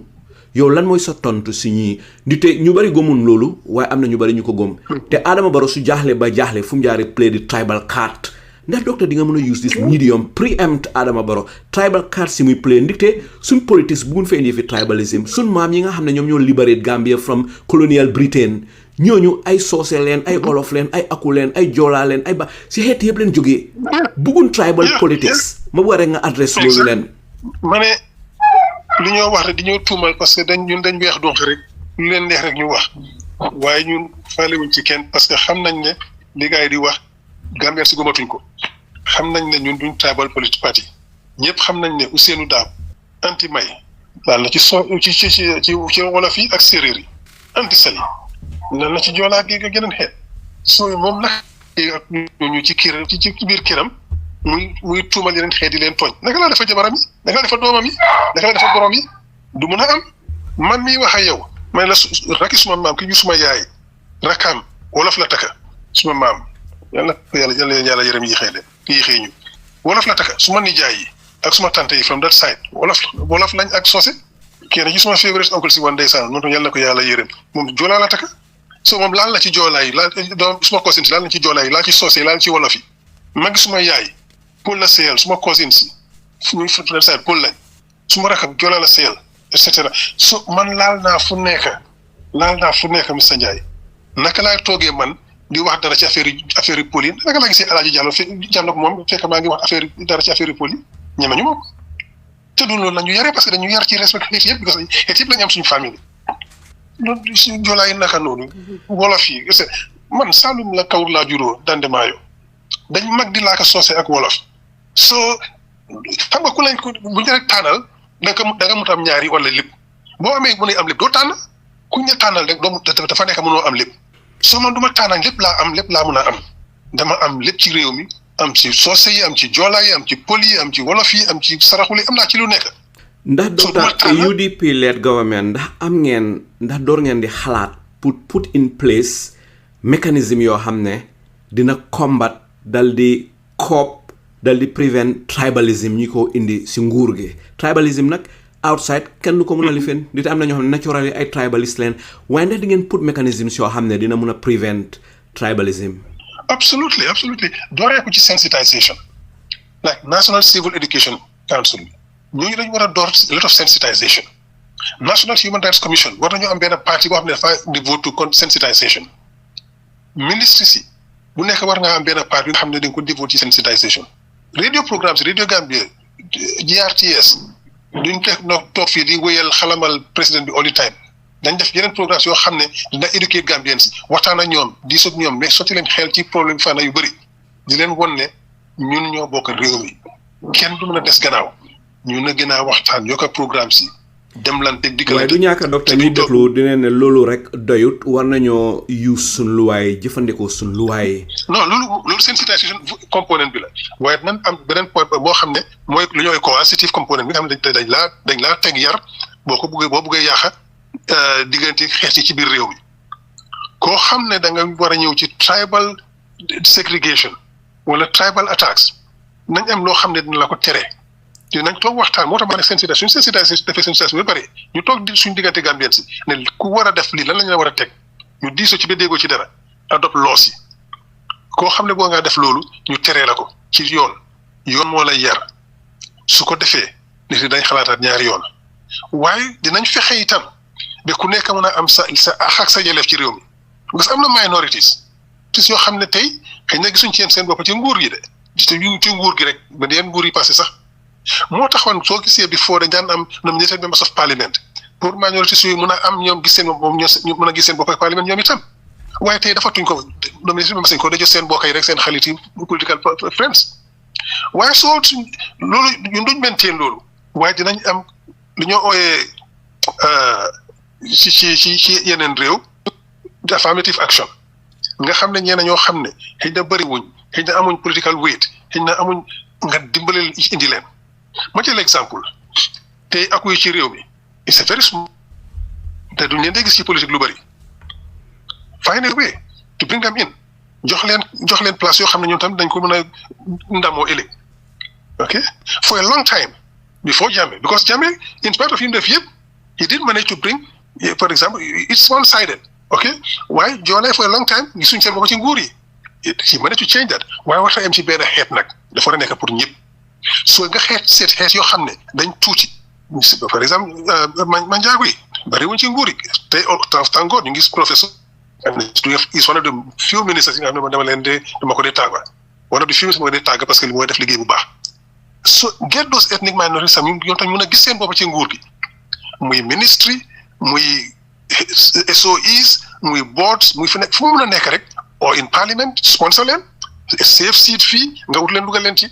dinañ gis ku nekk mën a gis sa bopp ci réew just like coalition bi même partis yoo xam ne ci coalition réew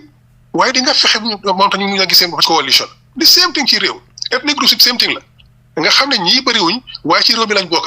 nga fexe ba ñu mun cee gis seen bopp ok soo ko defal sa coalition team members nga xam ne ñeneen ay parti yu ndaw lañ xëj na ko defal ci yeneen ethnic groups itam wax dëgg soo docteur mu am ne lu ma bëgg a laajteeti bala ñoo ñëw si mbiri coalition alliances yu bari yi nekk si réew mi docteur jamono Yaya Jammeh moom daf ñu indil nguuri joolaa bu rax ak yeneen xeet ba tax na mu ngi ragaloon ne bu demee dineen toroxal joolaay dëggalaam du dëgga loola Jammeh uur na ma ne ragaloon na loolu Adama Barrow ñëw indil ñu nguuri pol bu rax ak yeneen i xeet moom itam du ñàkk dina wax ni tamit ne leen fexe leen ma toog de bu ma demee ba UDP falu yéen ñëpp nañ leen toroxal su fekkee ne UDP ñëw neen into power et UDP led government naa ngeen a mun a def pour dalal xel ñi nga xam ne ñoo nekkoon si système bi di liggéeyal Adama Barrow pour seen xel dal ñu xam ne UDP government or a UDP led government will not go after them to persecute them pour seen xel mun a dal bi ko loolu tam lu am solo la ba mu des xëj na ñi nga xam ne ñu ngi si système yi Adama Barrow bi di luubal alali réew mi di yàq suñu luwaa yi ñoom ala foog rek luwaa dal di leen utali ñu teg leen benn béréb waaye naa ngeen a def pour dalal xel ñi nga xam ne ñu baax leen nekk si système bi tey liggéey si nguuri Adama Barrow gi tey. dinañ ko gis suñu appointments dañ ko gis si appointments ñoo appoint with different positions ministerial and otherwise dañ ko ci gis suñu si toogee gis ma jox la exemple lu suñu daa ba ñëwee foreign affairs ñi fa nekkoon ambassadors li ci gën a bëri li nga doon li ci gën a bëri soose yi ci nekkoon dafa tuuti they are from other ethnic groups so kenn du ko mën a sikka ci loolu te ko gis yeneen appointments ñu suma mag yi ñoom Ibu Taal Ibu Manneh non Mr Taal Mr Tambedou Ramsia Diab et cetera ambassadeurs yu bëri duñu woon ethnic group soose ñëpp a amoon seen wàlla ci affaire bi demoon na ci Barrow ne ko fi mu nekk joolaay nag ci government bi wàññeeku nañ amatuñ fi dara nañ indi joolaa ci parlement bi speaker bu bañ bon nañu utal yeneen place li dañ dee fàtte ne Barrow du yaa teenu daaw daf koo xelal rek waaye Barrow mooy cuus ne ko def continuer mu nga xam rek Adama Barrow Pël la ndax soose la ndikte sa njëlbeen ba dafa ne soose la waaye ba mu demee ba mos nguuru ay at ñu dal di dégg ne Pël la si ban xeet la Adama Barrow bokka lan Adama Barrow lan la Pël la ndax soose la isa loolu sax dafa warutoon a important sax because su moom su defee li war duñ xalaat lan la man dama bëgg suñu eggee ci nguur gi kenn ñëpp bañ a xalaat seen daagoon soose la ndax wolof la ndax lan la buñ ko xalaat sax Lamin Manneh ban xeet la waruñ koo xalaat dañu war a xalaat Lamin Manneh lan lay defar réew mbaa mu ngay liggéey loolu lañ war a xalaat te su ko defee kenn du xalaati affaire yi xeet dinañ fexe ba nga xam ne ñëpp mun cee gis seen bopp ci nguur gi ñëpp mun cee gis seen bopp ku nekk am li nga yelloo te loolu dafa nekk rek affirmative action all things being equal nga jox ñeena parce que ñoom xëy na amuñ liñ yelloo ci réew mi su ko defee nga mun a am xel bu dal ci réew mi ñu fàtte affaire yi xeet yi te duñ toog di invite ethnic groups ci state house dafa nekk pour liggéey soo amee political event da nga dem ci bureau political bureau yi nga luy xool fee na te da ngaa invite doomi réew yi community Serekunda community Latrikunda community doo toog di xalaat di invite ay Joola ay Soose ay Pël noonu dafa war a am dafa war a jeex te avec ñun dina jeex parce que ñun xalaatuñ loolu sa njaay suñu eggee ci point boo xam ne ñëpp a ngi def li war ku ko bugg a tegee ñu teg la ci yoon nañ in 5-10 years kenn du xalaatee affaire yi xeet oo ñi ko xalaat na tuuti ci biir mbooloo xam nañ ne majorité bi xalaatatuñ loolu suñu bokkee fii Sénégal xaar li nga dégg affaire yi xeet suñu kaari wax affaire politique. wax te Gambia boobu la ñun ñi soxla fi mu nekk nii waaye docteur ma bugg a xam rek xëy na du ñàkk ñuy déglu Gambien ñu bari bugg nañoo xam UDP led government after Adama Barrow su fekkee ne yéen falu ngeen jël ngeen nguur gi Gambia ni dénkaneen leen réew mi da ngeen a indi a replica of a UDP government in the early days back in 2016 ndax da ngeen a indi a different type of UDP government. non replica 2016 boobu du ñun boobu Adama Barrow la ñu ne ñoo indi a government of the Gambia a government that represents the Gambia that's representative of the Gambia a government boo xam ne Gambien sëpp dañ ci mën a gis seen boppa bu ñu indi government boo xam ne dafa wane domination yi benn xeet ou benn parti non dañoo indi government boo xam ne dafa wane ne lii government yi Gambia la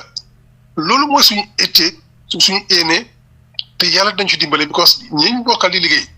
xam nga aji am seeka du toog seetaan ñuy def loo xam ne is against pël yeeg wala fi du ko fekkee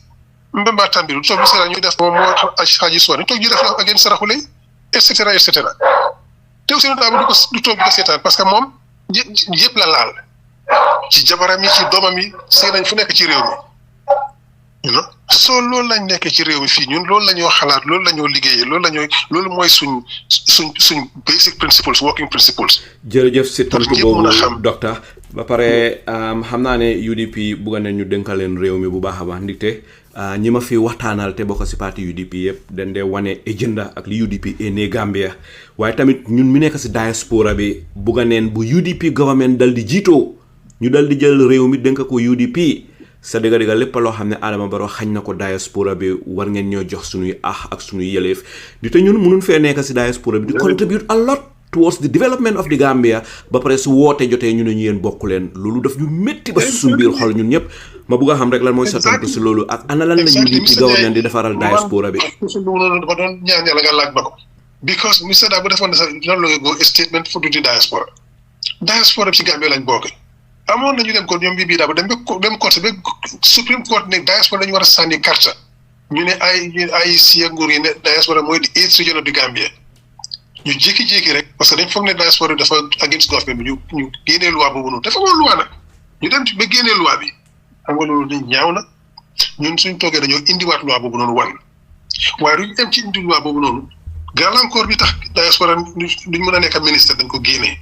gàllankoor bi xam ne bi tax ne diaspora amuñ seats in parliament dañ ko génnee not only di nga mën a sànni carte waaye dañ la mën a fal di nga mën a fal kenn dañ la mën a fal yow itam so dañ am seats in parliament for the diaspora for the moment li ñoo xalaat waaye nañ ko waxtaan ak suñ coalition partners yi nominated members yi 5 ñoo nekk ci parliament bi ñun li ñoo xalaat mooy instead of nominated members ñu ko am diaspora representatives nga jël those 5 seats for a start nga siré ko ci diaspora bi ñu mën a elect seen MPs ñoom dañoo ñëw parliament représenté leen ci parliament bi te bi technologie bi ñu am léegi ci wóor àdduna si jarul sañu ñëw toog parliament bi su fekkee ne parliament nangu nañ ne seen members yi loolu parliament ñoo ko decide parce que ñu dee power of their own seen doole bopp la ñu am waaye suñ toogee ne waaw suñ members yi am na ñoo xam ne mun nañoo dikk feneen like diaspora MPs yi mun nañoo toog ci diaspora bi su parliament di toog ñu link up to the internet mun a participer ci debate si ba ne mun a participer ci vote si mun naa am man maa ngi wax ak yow fii nii yaa ngi abroad man maa ngi fii am na ñeneen ñoom US ñeneen yaa ngi Amérique ñeneen yaa ngi feneen waaye ñu ngi waxtaan ci benn plateforme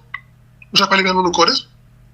mun na ko def mun nga tànn kenn ci si diaspora bu nekk toog Europe ou toog North America ou Afrique fii mu ngi laa représenté ci parlement fekk ñu toog fii te am na business loolu de docteur diaspora bi yeloo neen ko te loolu rek la diaspora bi dal di soxla monsieur Ndiaye 2024 gis nga moom 2025 bi waaye 2024 $775.6 million la diaspora dugal Gambia officially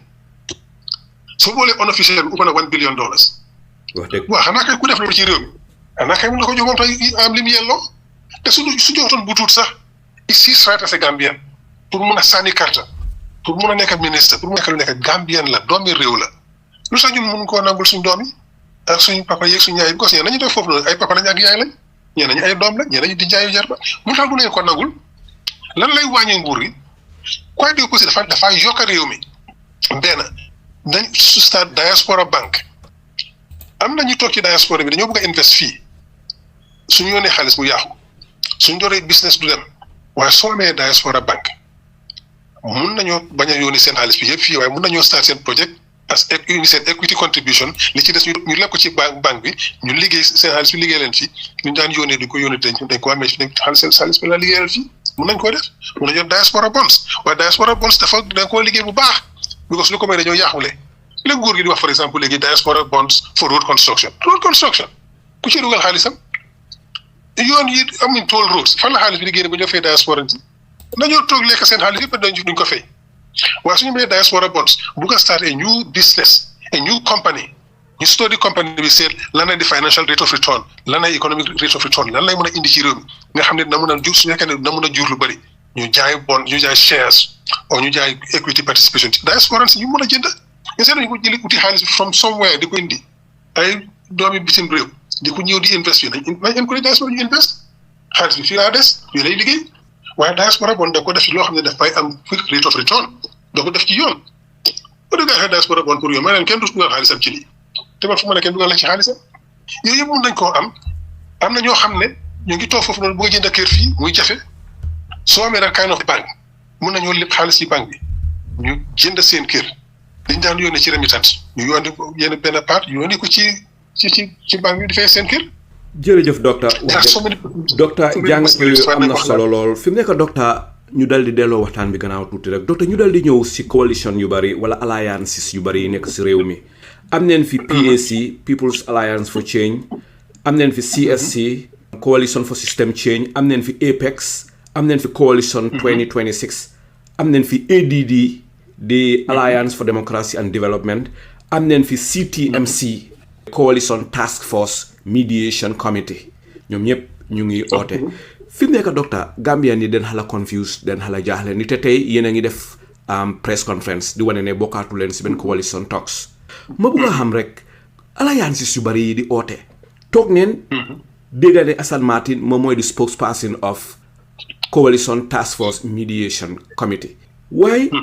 boo seetee ba seetlu CTMC Gambian yaa ngi wax ne ñi kenn xamul leen bugga ba pare Assane Martin yow yaa ngi bokk si mbootaay boo xam ne yow yaa di spokesperson ngeen ne da ngeen bugg a indi political party si yépp ba pare yow nga génn dem si media bi di wax naan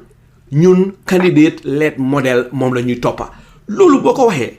rek péef nga di wee pour parti si nga xam ne ñu ngi bëggoon a continuer négociation toxique pour ñu génn dal ne parce que yéen moom candidate led model moom ngeen bëgg a toppa te ñun ñu ngeen négocier te yéen te ñun gëmun loolu au lieu ñu négocier loolu ba pare ba dal di d'accord nga génn ay wax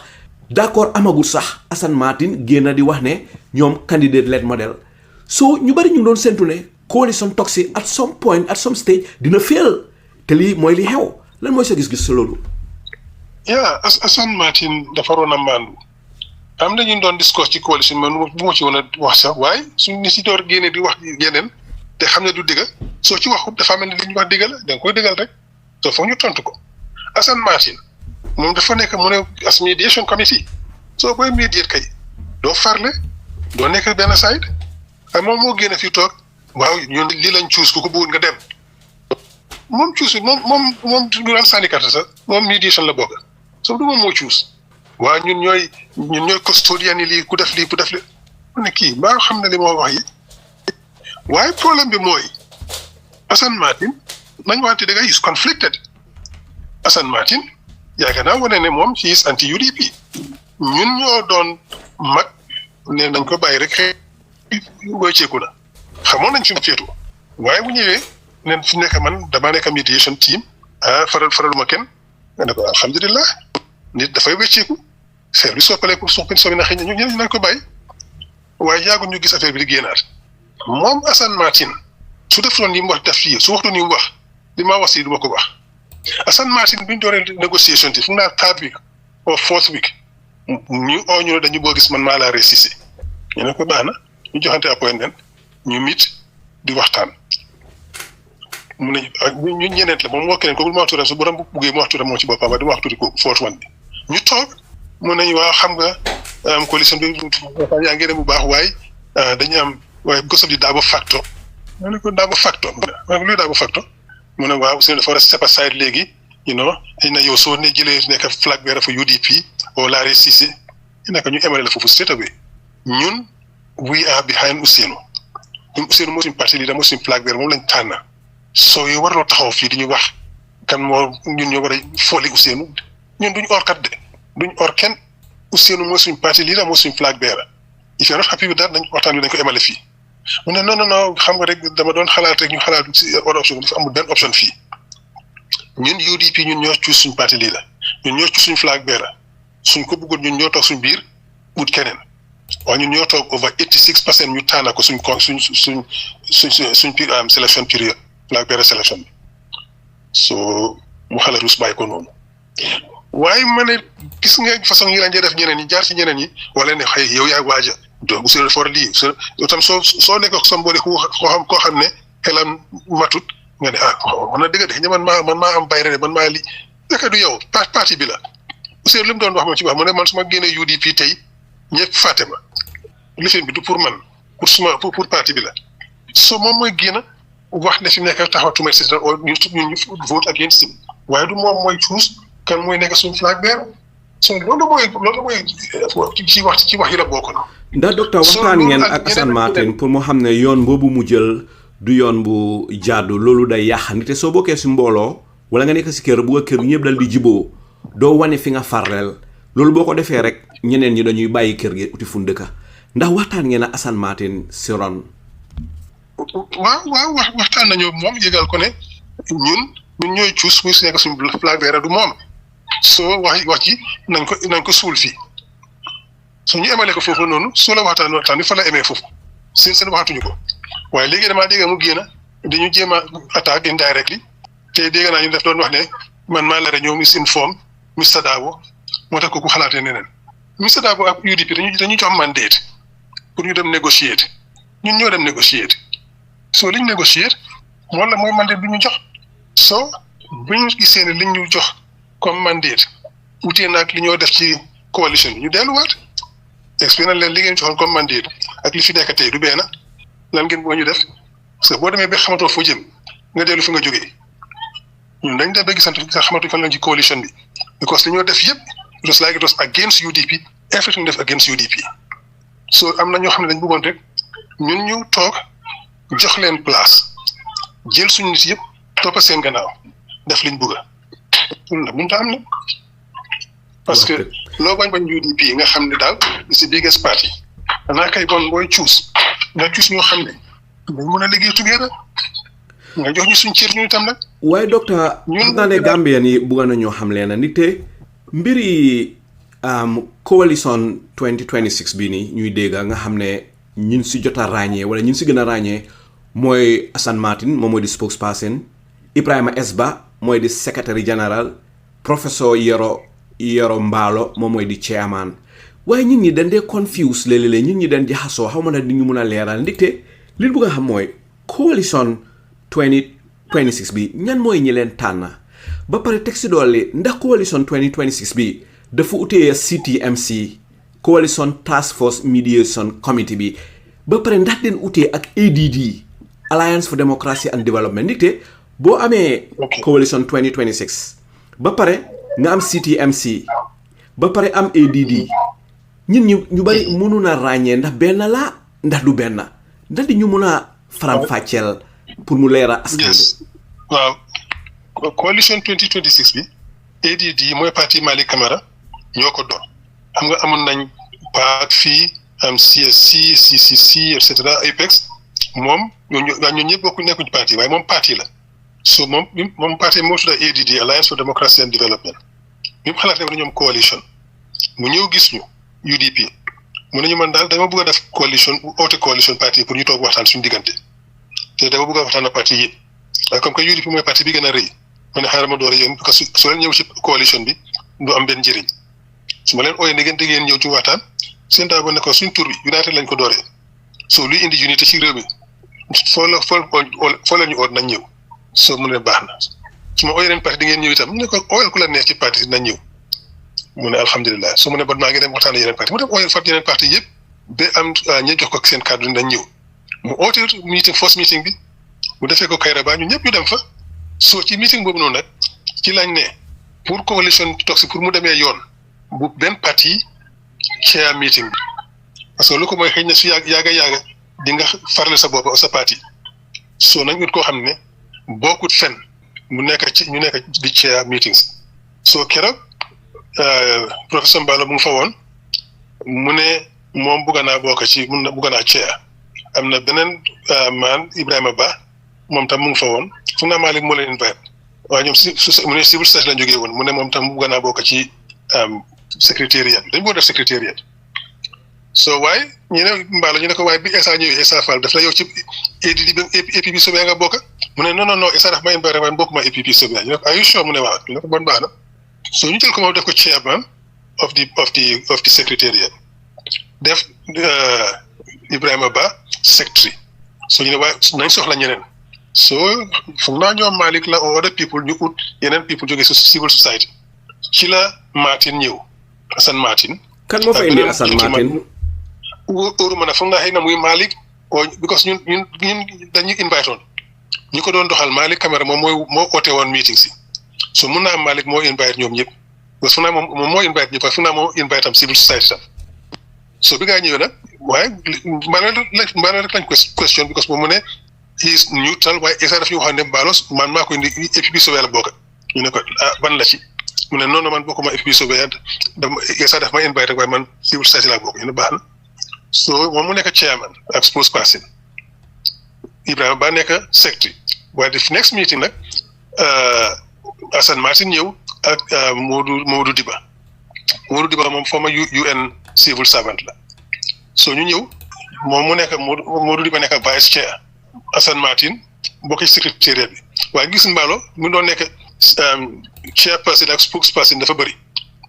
ñu ne ku fi nekk yow nekkal chairperson rek spokesperson ñu jël ko jox ko Martin nga xam ne dañ mën a ku nekk mën a am dara so loolu lañ ko defee so loolu mooy coalition mediation committee bi ñoom dañ fa nekk pour di chair pour di jéem a rataxal diggante yi. ok faruñ fenn. fi mu nekk xam neen mbiri ADD ñooy oote ba pare foofu la coalition task force mediation committee bi dal di tàmbalee pour ñu mediate au participe fi mu nekk coalition 2026 bi fan la juddoo ak fan la dooree. ba ma yokk ci task force bi. ok go ahead. because task force bi li tax ñu def task force bi tam dañ gis ne suñu waree discuss every point ci meeting si duñ fa jógee so ñu fi mu nekk nañ ut task force every party di nga jël kenn ci sa member si mu ñëw toogal la ci task force bi dañ dee meet every Saturday waaye every Wednesday task force bi nañ toog waxtaan points yi jéem a work on it ba déggoo ci dara ñoom su ñëwee na fekk clair nañ area bi yëpp waxtaan bi dafaa gën a gaaw ñoom ñoo di jégar documents yi ñoom ñooy prepare talking point ñoom ñooy prepare agenda bi nga xam ne su ñëwee affaire mën a gën a gaaw so loolu tax ñu set up coalition task force bi ñoom ñooy task force bi so ñoom loolu lañ lay sant mooy seen liggéey so loolu la structure si nag mooy so am nga coalition mediation committee bi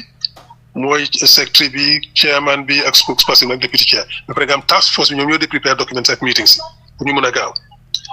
loo xam ne is contentious dañ ko discuss ñu balaa ñoo egg su ñëw ñu ne lii lañ waxtaan wax na lii moo gën. so docteur bu waree nga leeral foofu coalition task force bi ak coalition mediation team bi benn la ndax du benn. du benn mediation team bi ñeneenti nit la ñoo xam ne dañoo jóge civil society bokkuñ benn parti wala waruñoo bokk benn parti waruñoo farle kenn ñoom dañu war a neutral mooy mediation committee mooy CMC bi coalition mediation committee ñoom waruñoo far fenn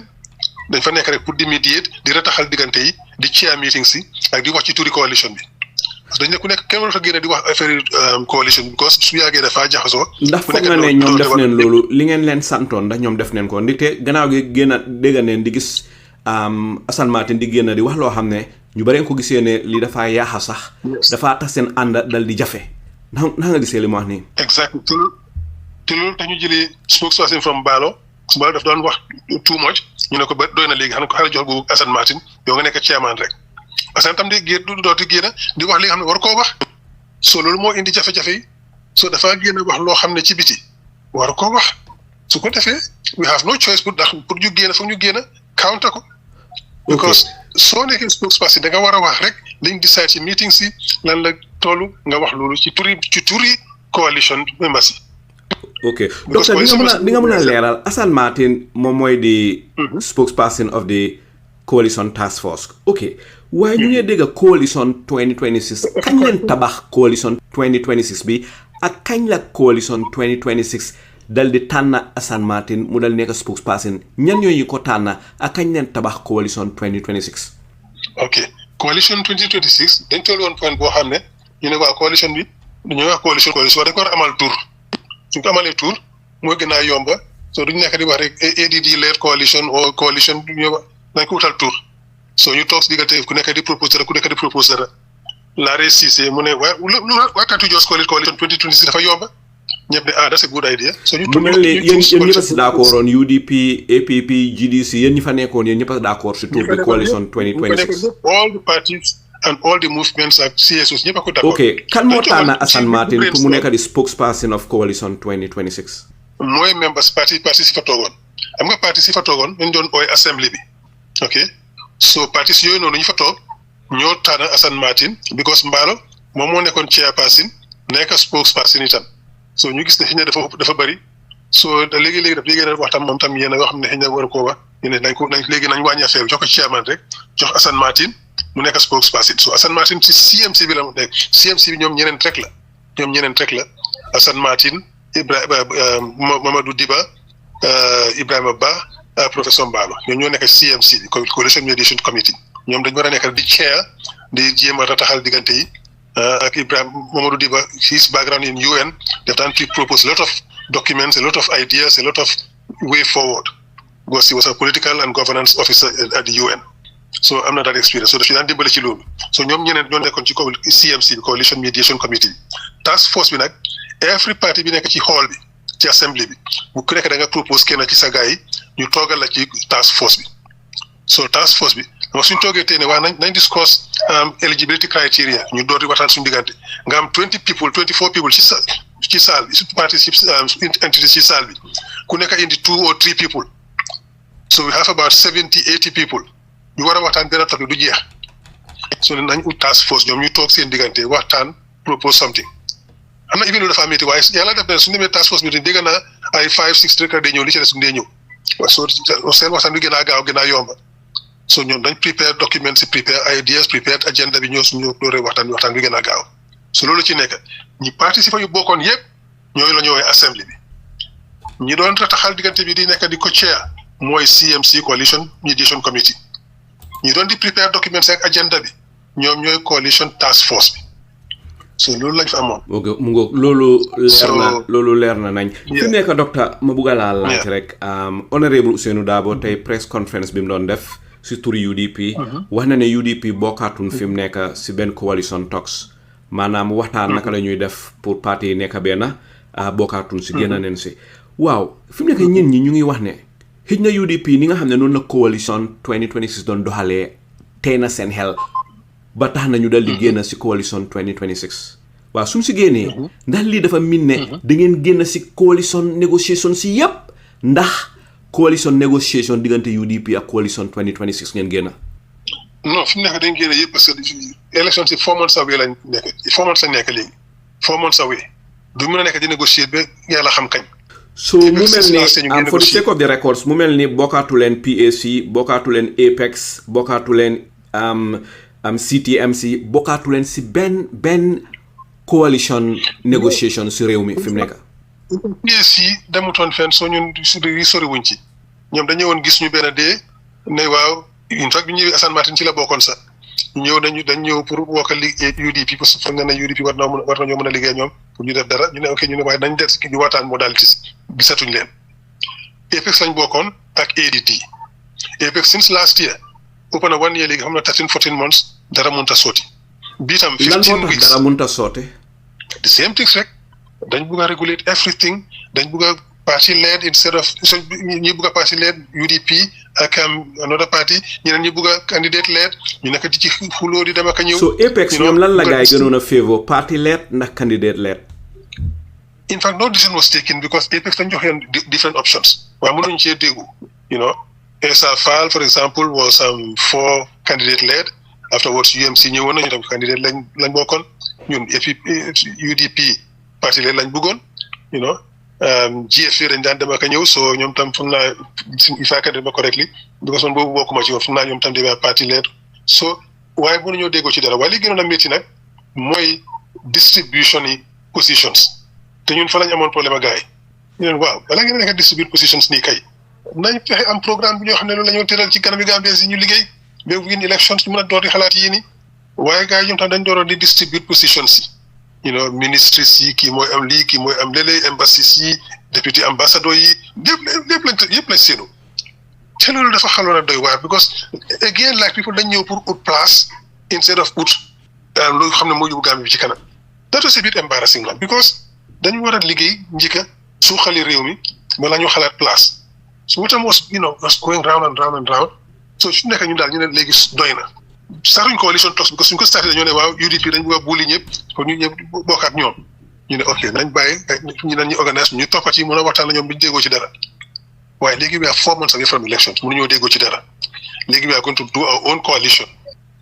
ñoo xam ne daal they are like minded mën nañoo liggéey ak ñun am di same xalaat am party led ñu bokk ak ñoom am coalition jëm kanam. parce que réew mi fi mu toll nii fi ñoo jëm Mr Ndiaye win élection bi du problème bi waaye suñ ko winee ba pare li ñoo def mooy jafe-jafe bi because liñ fi fekk ci problème ci réew mi bés buñ toogee li ñoo am problème fi pour li ñoo war a sàmm dina jafe ba nga xam ne team bi dafa war a nekk team boo xam ne dañ déggoo very well tight team yi nga xam ne dañoo jàppalante everybody has everybody's back di ngeen mën a liggéey nga xam ne kii bu ma diggee lii xam ne dina ko def foog ngeen am something like that parce que li fee nekk li ñoo xaar ci liggéey soo ko xalaatee ne da nga xalaat tiit sa wax de man loolu lu ma dee xalaat la gannaaw bu fi bari jógee nguur gi ñëw bu sérieux rek Gambia will go down the drain waaye docteur ma bëgg laa laaj rek gis ngeen li nga xam ne mooy li lëmbe réew mi yépp bés ni ki démba ñu dégg ne Mama Kandeh ëllëg aral ba mu nga dem sign coalition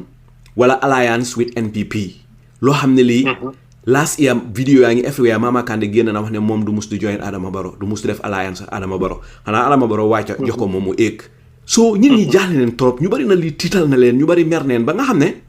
last week rek ñu ngi fi indi Ibrahima Niang nga xam ne borom benn nombo tànkala si GDC ma ne kon yoo on rek kon na di nga mun a wax ne GDC du mus di def alliance NPP mu ne déedéet loolu du mus di am démb ak ñu def programme xool neen ko fi mu ne waaw dégg na rumors bi waaye ndegem GDC génnul explain seen position rek ñu mandu seegum waaye fi mu nekk ni things di demee GDC ñu ngi ne teg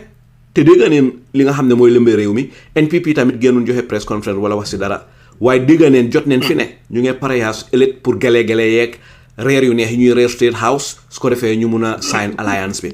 waaw lii óor na ma ne yow dégg nga ko bi ngeen ko déggee ndax lii yéen UDP lii war naa tax ngeen change seen position ne ndegem Mama Kandeh dem na dina am ñu moo yóbbuwaale bul xaara ñu dal di dellu gannaaw waxtaana yeneen parti si su ko defee ñu dal di mun a build a very formidable coalition ndax lii xew ko a second thought pour xalaataat ndikte li ñoo bañ mooy ñu dem élection Adama Barrow gagné Adama Barrow su fi toogatee it is catastrophic for the nation ndikte li xew mooy loolu will pave the way fu coup d'état ñëw am fi te soldat yi ñu bari kontaanuñ si Adama Barrow plus nit ñi kontaanuñ si Adama Barrow président yi nekk si gox mi kontaanuñ si Adama Barrow ndikte ñoom supportul bépp koo xam ne da ngaa bëgg a toog rek di perpetuate sa rule ñaari mandat moom la diggoon président yi nekk si gox gi fi mu nekk mu ngi utali ñetteeli mandat te ñetteeli mandat fa cause problème dëkk yu bari lan mooy sa tontu su lii suma tontu mooy moom gis Mama Kandeh bi dégg naa ko so many times before te xewutoon mu mel ni bettu la non fi mu nekk rumors bi beetu ma because dégg naa rumors yu bëri before dara du ci woon dégg wala dara gi xewutoon so bi ma ko déggee ma ne ñu mandu ci rek ba xam ne non su fekkee ne loolu nañ ko xam su fekkee ne du loolu dinañ ko xam tam parce que man 3 or 4 weeks ago demoon naa ci moom ma ne ko xam nga coalition bi is in difficulty mënut a dem fenn ñu ngi going round and round ma ne ko man li ma bëggoon mooy yéen party leaders ñu bokk ci coalition bi doo leen mën a toog ngeen waxtaan seen diggante ngeen d'accord ci leen parti leen o candidate leen pour wax ci mën a gën a suyoo ba ma ne li ma bëggoon daal nga toog ak seen daal nga waxtaan ngeen oo yeneen parti les ngeen toog waxtaan ñu xam li ñoo def mun nañu waaw loolu xalaat bu baax la waaye maa ngi dem damaa dem tour up country dem seet suma members yi ñu wax ma lan laa war a def su ma ko waxee ba pare man dinaa ñëw ñu jël final decision waaye dama bëgg maa jël candidate leen o parti leen waxtaan suma militants yi sax ma def foofu su ma ñëwee ñu waxtaan ma ne ko baax na so ju contact leen oda parti les ñu ne suma Mama Kandeh ñëw fu naa yu su toog yéen seen diggante ngeen toog ñu ne di ngeen ñu dimbale pour ñu am solution waaye nag bi sin seen nag déggatuma ko soo xaw ma ndax am na yeneen waxtaan yu xew ci ron I don't know waaye waxoon na ma man ne moom demut fenn nañ ko de Adama Barrow su ko ooyee State House as président daf dem uyu ko waaye moom demut fenn loolu la ma waxoon so man dama ci rafet njorta rek xaar ba seet bi xam su fekkee rek xew na ñu ne xam na ba mu ngoog moom te moom tam dem na waaye fekk xewut daal man dama ci rafet njorta parce que li ma waxtaan ak moom li ma daan waxtaan ak moom li ma daan jëflanteeg moom gisoon naa ne comme somebody ku am principles la somebody koo xam ne sàmm na kàddoom loolu laa ci gisoon so if that has change léegi na loolu dama beesa nag waaye until then dama cee maandu seet ba xam jërëjëf docteur fi mu nekk docteur ñu dal di may panélistes yi ñoom itam amal ne na laajte ma dal di ko tàmbalee si Buraadi ba Bura li fi docteur Manneh wax bari na lan mooy sa tontu si li fi docteur Manneh wax. Alay Saliou jërëjëf Alay Saliou ñu ngi nuyu docteur Manneh bu baax Alay Saliou li nga ko laaj gis naa si yi nga xam ne yooyu tontu bi xëy na dina ko gën a mën a leeral waaye dafa am boo ko fàttee laaj Alay Saliou ñu ma starté foofu rek. So yëfi revising code bi docteur lan nga ñu mën a wax si revising code bi right now parce que normally waroon naa happen on the 20 loolu amut so evidence yi ngeen am engage nañ IEC nit ñaa ngi leen si gërëm bu baax a baax so léegi revising code bi kañ la moo nekk xamuñ ko te IEC dañ war a publish list bi again because am na comme yi nga xam ne yéen seen booba gis ngeen ko ak yooyu noonu so te ba léegi gisanguñ ñu publish ko ba pare ak lan mooy seen xalaat si liste bi am na place yu nga xam ne publish nañ ko ñu ngi am comme ay MPP yiñ tuumal ne ñoo dem di ko xooti yooyu noonu yëpp gis nañ ko lu nga xam ne jafe naa ñeneen ñi pour ñu dem ñu xooli ji ko so yëfi revising code bi daal ak yéen a IEC seen engagement foofu la alay saalu fàtte rek foofu laa bëggoon rek nga ñëw summarize ñu bala maa ñëw seen kër.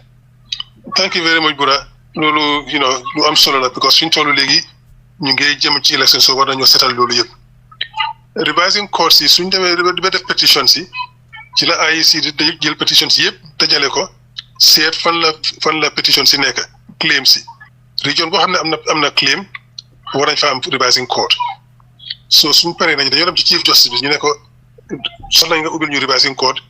West Coast region NBR CRR North or South or URR or all the regions su fekkee ne ñëpp am pétition te ñun pétition nañ people from all the regions anyway so foog naa ne dañ ubbil revising code si every region so léegi Supreme Court si chief justice bi na appoint ay magistrates ñoo xam ne ñoo toog foofu noonu ci revising court si mën a dégg cases so loolu normally last week lañ ko waroon a def waaye comme que bi ñu waxtaanee IEC ci liste yi ne leen da ngeen war a yokk deadline bi because liste bi ngeen génnee woon is incomplete te second liste bi ngeen génnee fa la deadline bi war a commencé di daw so gars yi nangu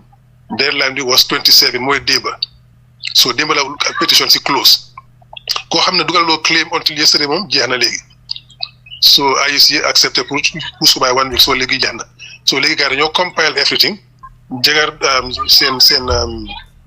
summon si pour ñëw because ñoom ñooy summon gars yi diñ pétition ñoom ñoo leen summon pour ñëw uyu ci court si so dañ prépare yooyu yëpp ñu dem ci chief justice bi ñu wax ko lii lañ am bëgg na nga dimbale ci ubbil ñu court ci region si su ko defee nag chief justice bi na ubbi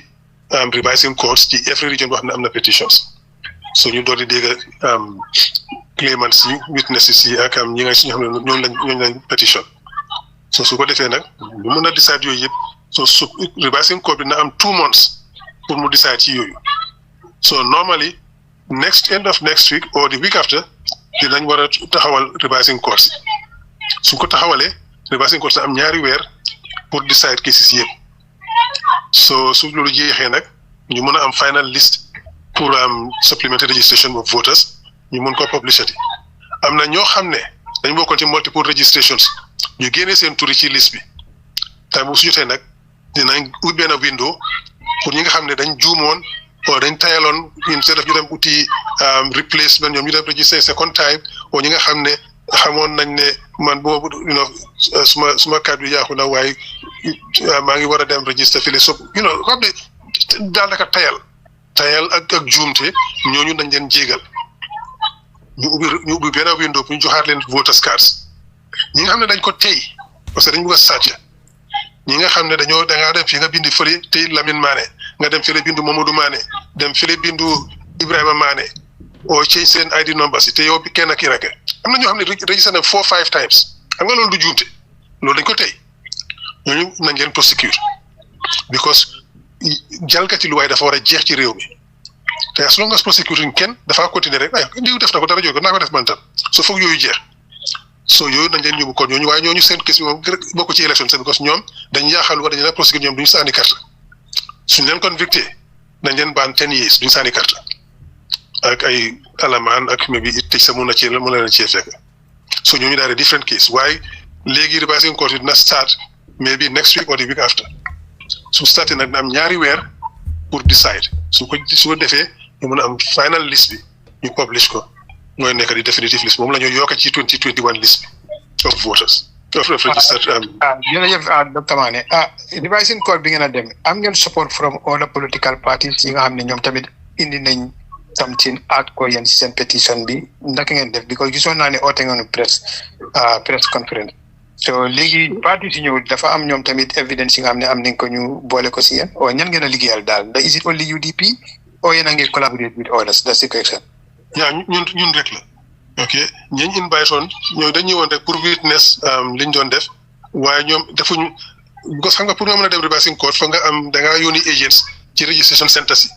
ñu seet ñi ñoo register nga seet ndax kii foog nga ne kii may na la nga ne non Bura daal foog ma ne am na 18 years nga jël turam nga leen ko wax gars yi ñu bàyyi nga register ba pare ñu jël sa tur ak sa particulars ñu dem pétition la o foog seet daal ne Alaaji Saliou daal foog ne Gambien foog ma ne Gambien la o xam naa ne du Gambien ñu pétition la soo amul registré soo amul ku la toogal ci registration center si doo mën a def loolu so ñi ñu invite woon nag mënuñ koo def parce que loolu ku nga def ko nag foo nga am enough people ñu ne koo defal because 100 registration teams la ñuy dem all around the country foo nga am ñoo xam ne nañ mën a toog di leen toppa fu nekk di dem register nit ñi ci gox ku nekk nga am fa ñoo xam ne dañ faa toogal nga fi nekk di fay xaalis dafa jafe nañ ko nañ daan gis APP Sobeya ak UMC ñoom tam ñu dem toog bokk benn nekk benn di ko def so ndax dem nañ court nañ dem court or not xaw ma ci dara because waxuñu ne dañoo ci coalition bi nag waxoon nañ ne it might be a good idea pour ñëpp bokk dem pétition yi together waaye biñ ko waxatee daal amuñ ci keneen ku ñu wax ne nañ bokk ak ñun so duñ mën a xaar toog ñun because dafa am deadline boo xam ne foog nga def ko ci waxtu su ko lu ko mooy dafa passé so ñun dugal nañ suñ pétition si xaw ma ndax Sobeya ak UMC dugal nañ seen pétition xaw ma waaye waxuñu ci dara waaye li ñu óor rek moom ñun suñu boss yi ñoo ko defal suñu boppa ñu ni neen an jeexal nañ démb lañ jeexal last once so fi mu nekk ñu ngi xaar pour dem revising court so mun naa am ñeneen def ko waaye xaw ma dara nobody told us ñu publicité sax suñu boss dégguñ bu keneen jërëjëf seen pétition bi ñaata ngeen pétition seen pétition bi liste bi ñaata la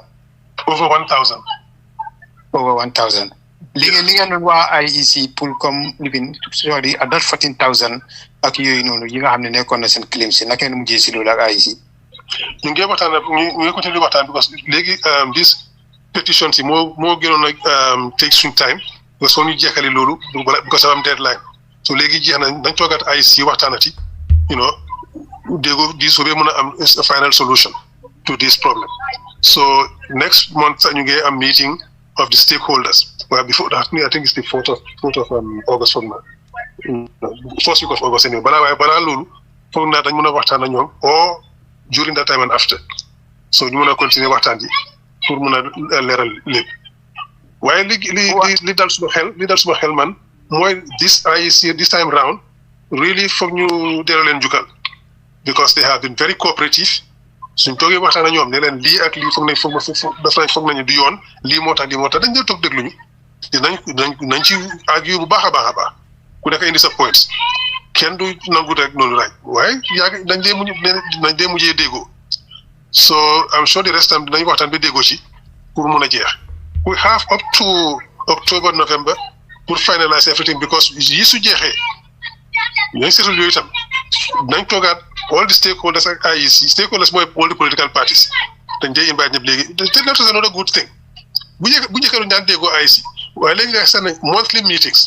ñu ne fii ba December every month nañ toog waxtaan once discuss problème si xam ne ñu ko amee problème si lan ngeen ci mën a def naka lañ ko mën a saafaree so dañ dee toog waxtaan ci su amee any problème between those meetings dañ dee all meeting ñu ne kaay la election house ñu waxtaan ci lii su ñu dem waxtaan ci am déggoo so really man I am happy with what is happening there so nañ continuer leen doon wax dañ doon criticiser because defu leen lii yéen a ngi koo def léegi continuer leen ci because li ñu bëgg mooy élection bu set boo xam ne ñëpp mën nañ koo gëm soo leen continuer nii wax yi dina jeex so we hope that last one bi rek yëfi IEC bi ma lose foofu dafa am lu nga xam ne dafa jaal nit ñi because dañ yaakaar ne IEC amuñ choice because dafa am léegi ñi nga xam ne dañ leen engage si beneen level loolu moo tax lii yëpp gars yi di ko def so waaye si biir loolu ñu ne naxaate mu ngi si ba léegi dama déglu interview yi kii Lamin Jadama moom mooy di chief regional electoral officer West Coast Lamin Jadama so Lamin Jadama mi mbekkeering mi ne that 28,000 bi nga xam ne claim si foofu la gën a nekka bi ne seen machine bi moo amoon problème si suñ ko stocké ak suñ ko print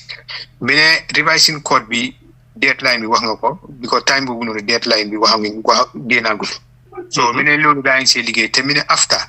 lii dinañ si waxtaan ak opposition si te after dinañ génnee liste bi génne liste bi waaye lu jaaxal nit ñi mooy léegi yéen revising code bi si loolu passé léegi IEC ñëw compile yëpp ne ok léegi lii mooy liste bi léegi tey am na bu nga xam ne 14,000 or 28,000 yéen loolu gisu leen ko léegi su ñëwee indiwaat fa leneen yéen ngeen gis fa comme ku nga xam ne foreign la o minor la naka ngeen a handle loolu ba di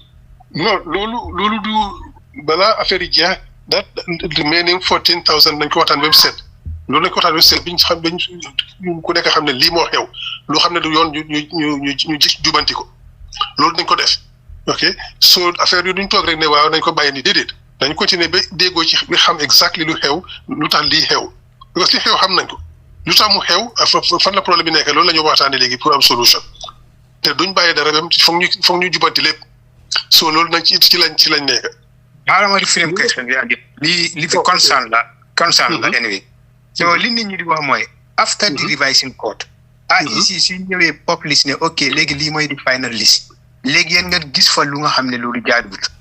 gannaaw boo leen amee gars yi engagement ba pare mun ngaa repeat it was breaking can you repeat nga wax léegi nii xaaral ma repeat ko mu gën a leen ma ne xam nga revising code bi 2 months wax nga ko already after si la IEC di publish final list bi yéen a ngi am good engagement ak IEC wax nga loolu waaye nit ñi li ñoo laajte mooy su gaa indee publish final list bi léegi yéen engagement yoo leen am ak gaa yëpp léegi ngeen ñëw gisaati dara si list bi lu nga xam ne correct te revising code bi loolu passé na ba pare naka ngeen a handle IEC si loolu su gaa yi defee mat tey moo waxee ko noonu pour nga understand revising code bi ak list bi nii dafa utee because revising code bi mooy ñi nga xam ne ñun time registration bi ñooñu lañ gis ne waruñ fee register because amuñ 18 years wala lañ foog ne foreigners lañ ñun ñoo leen pétition because ci time bi ñu doon register dañ amoon team si fa nekkoon so suñ team ñoo fa nekk di seet ne kii Bura daal gis bi mu doon register gisoon ne fa ku fi tudd Bura di ba te xam nañu Bura amul 18 years soo ko gisee nga xam ne amul 18 years ñu jël seen name si képp foog ne foreign la ñu jël sa name si ak particular si jox ñu ko ñun ñoo leen jël pour dem pétition leen pour ñoom revising court su ko xam ne pétition ñu ko dafa mel ni nangu nañ ne kooku dafa yelloo pour bindu ci registre bi kooku duñ ko laal so kooku kuñ pétition rek bokk na ci liste bi ok so su revising court bi amee décision ba génn ñu ne waaw seen 1000 plus bi yëpp dañ leen génne ci liste bi waaye wax ji jeex na li ci des ci liste bi yëpp dañ war a sànni carte so ñun luñ pétitionut o yeneen parties luñ pétitionut loolu kenn du leen mën a laalati dafa des ci liste bi waaye balaa ñu am final list li nga xam ne xamaguñ fan la jar lu foog ñu leeral ko njëkka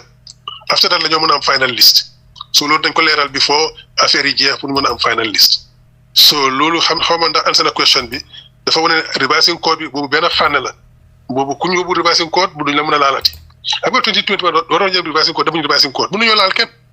bi yoon dem nañ revising code koo xam ne yóbbu nañ ko court mu ñëw déglu court bi déglu ko gis ne non kii dégg am na 18 years dañ ko bàyyi waaye loolu du bëri because liñ def ñun xam nañ ne ba tey njubla mun naa am ñi nga xam ne fu nañ amuñ 18 years dañ nekk school dañ dem seen school si jël seen documents yi wax code bi na soppi na somon ñu indi seen school records yi because ku bindu school fii am nga birth certificate loo mën a register or no scan so koo xam ne yaa ngi jógee yaa ngi Mbakoteh primary school te nga bindu dañoo school bi na génne sa registre bi sa document si so ñun ñëpp da ngeen mën a trace da am nañ 18 years or not ñi nga xam ne foog naa dañ jógee bitim réew nekkuñ Gambian ñoom suñ leen soobee ñoom ñoo ñëw wane ne Gambian sañ proof seen identity seen so at that point the burden of proof is reversed ñoom ñooy proof ne Gambians lañ indi document soo xam ne dañ wane ne Gambians lañ so suñ ko defee ba pare kuñ ki génnee kooku du mën a sànni kuñ ci bàyyi because proof na ne Gambian la oo am na 18 kooku dafa sànni carte so li ci des nag moom beneen affaire la boobu mooy ñi nga xam ne ñun pétitionnuñ leen kenn pétitionnu leen waaye xamuñ fan lañ nekk ci liste bi because bu suñ gisuñ leen ci li ñu IEC jox ñooñu nañ leen leeral balaa liste bi di final waaye ma yokk leen lu tuuti rek because soo gisee revising court yi most of the cases dañ leen gagné because ñi nga xam ne xam nañ ne amuñ yellowuñ pour register fii te yow ngay foreign suñu leen ooy duñ ñëw ñi nga xam ne amuñ 18 years te am nañ seen records dinañ daw du ñëw court waaye mën naa am ko du jëli leen du lépp lañ ko def pour sàmm suñ electoral register bi sàmm suñ loi yi so noonu la ñoo sàmm itam li nga xam ne mënuñ ko understand fan la dem tey nañ ko sàmm ba xam fi mu jógee fi mu dem li ñu Ousseynou daal wax rek tuumaluñ leen ci njubla li ñu wax rek mooy am na loo xam ne leerul dañ ko leeral. waaye jërëjëf Mr Manneh ma jël bii la classe rek Mr Manneh li nga wax nii li nga mujjee wax nii ma indi sa attention loolu xam nga loi bi section 111 subsection 1 ak 2 election act bi 2025 loolu dafa ne ku ci téye di nga fay $500,000 di nga dem 2 years imprisonment mooy di nga dem kaso ba pare doo participate si benn election 10 years ok léegi li nga mujjee wax nii su fekkee ñooñu dañ daw pour ñëw xam nga ñu ñi si ëpp attestation lañ am from si alkaalo yi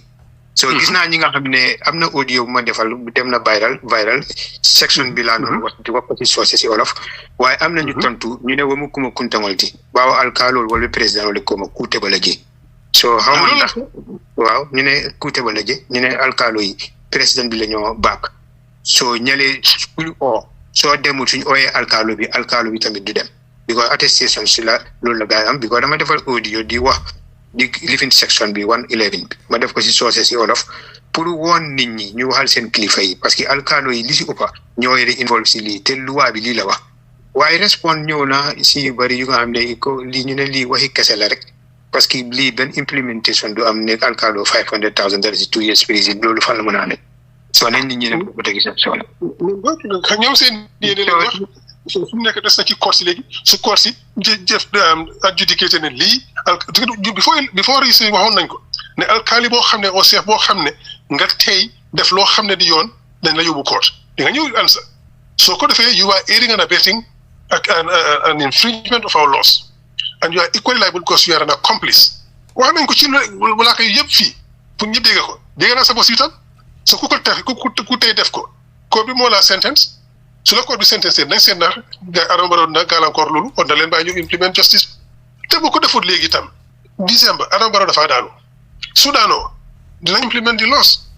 ñun ñëwuñ fii duñ ñëw pour feyeeku li Ousseynou Dabo di wax dañoo ñëw pour implement laws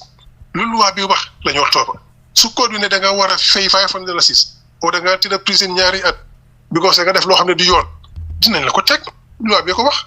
te dañu wax ne ku ko def nag bul tuumal kenn yaa ko teg sa bopp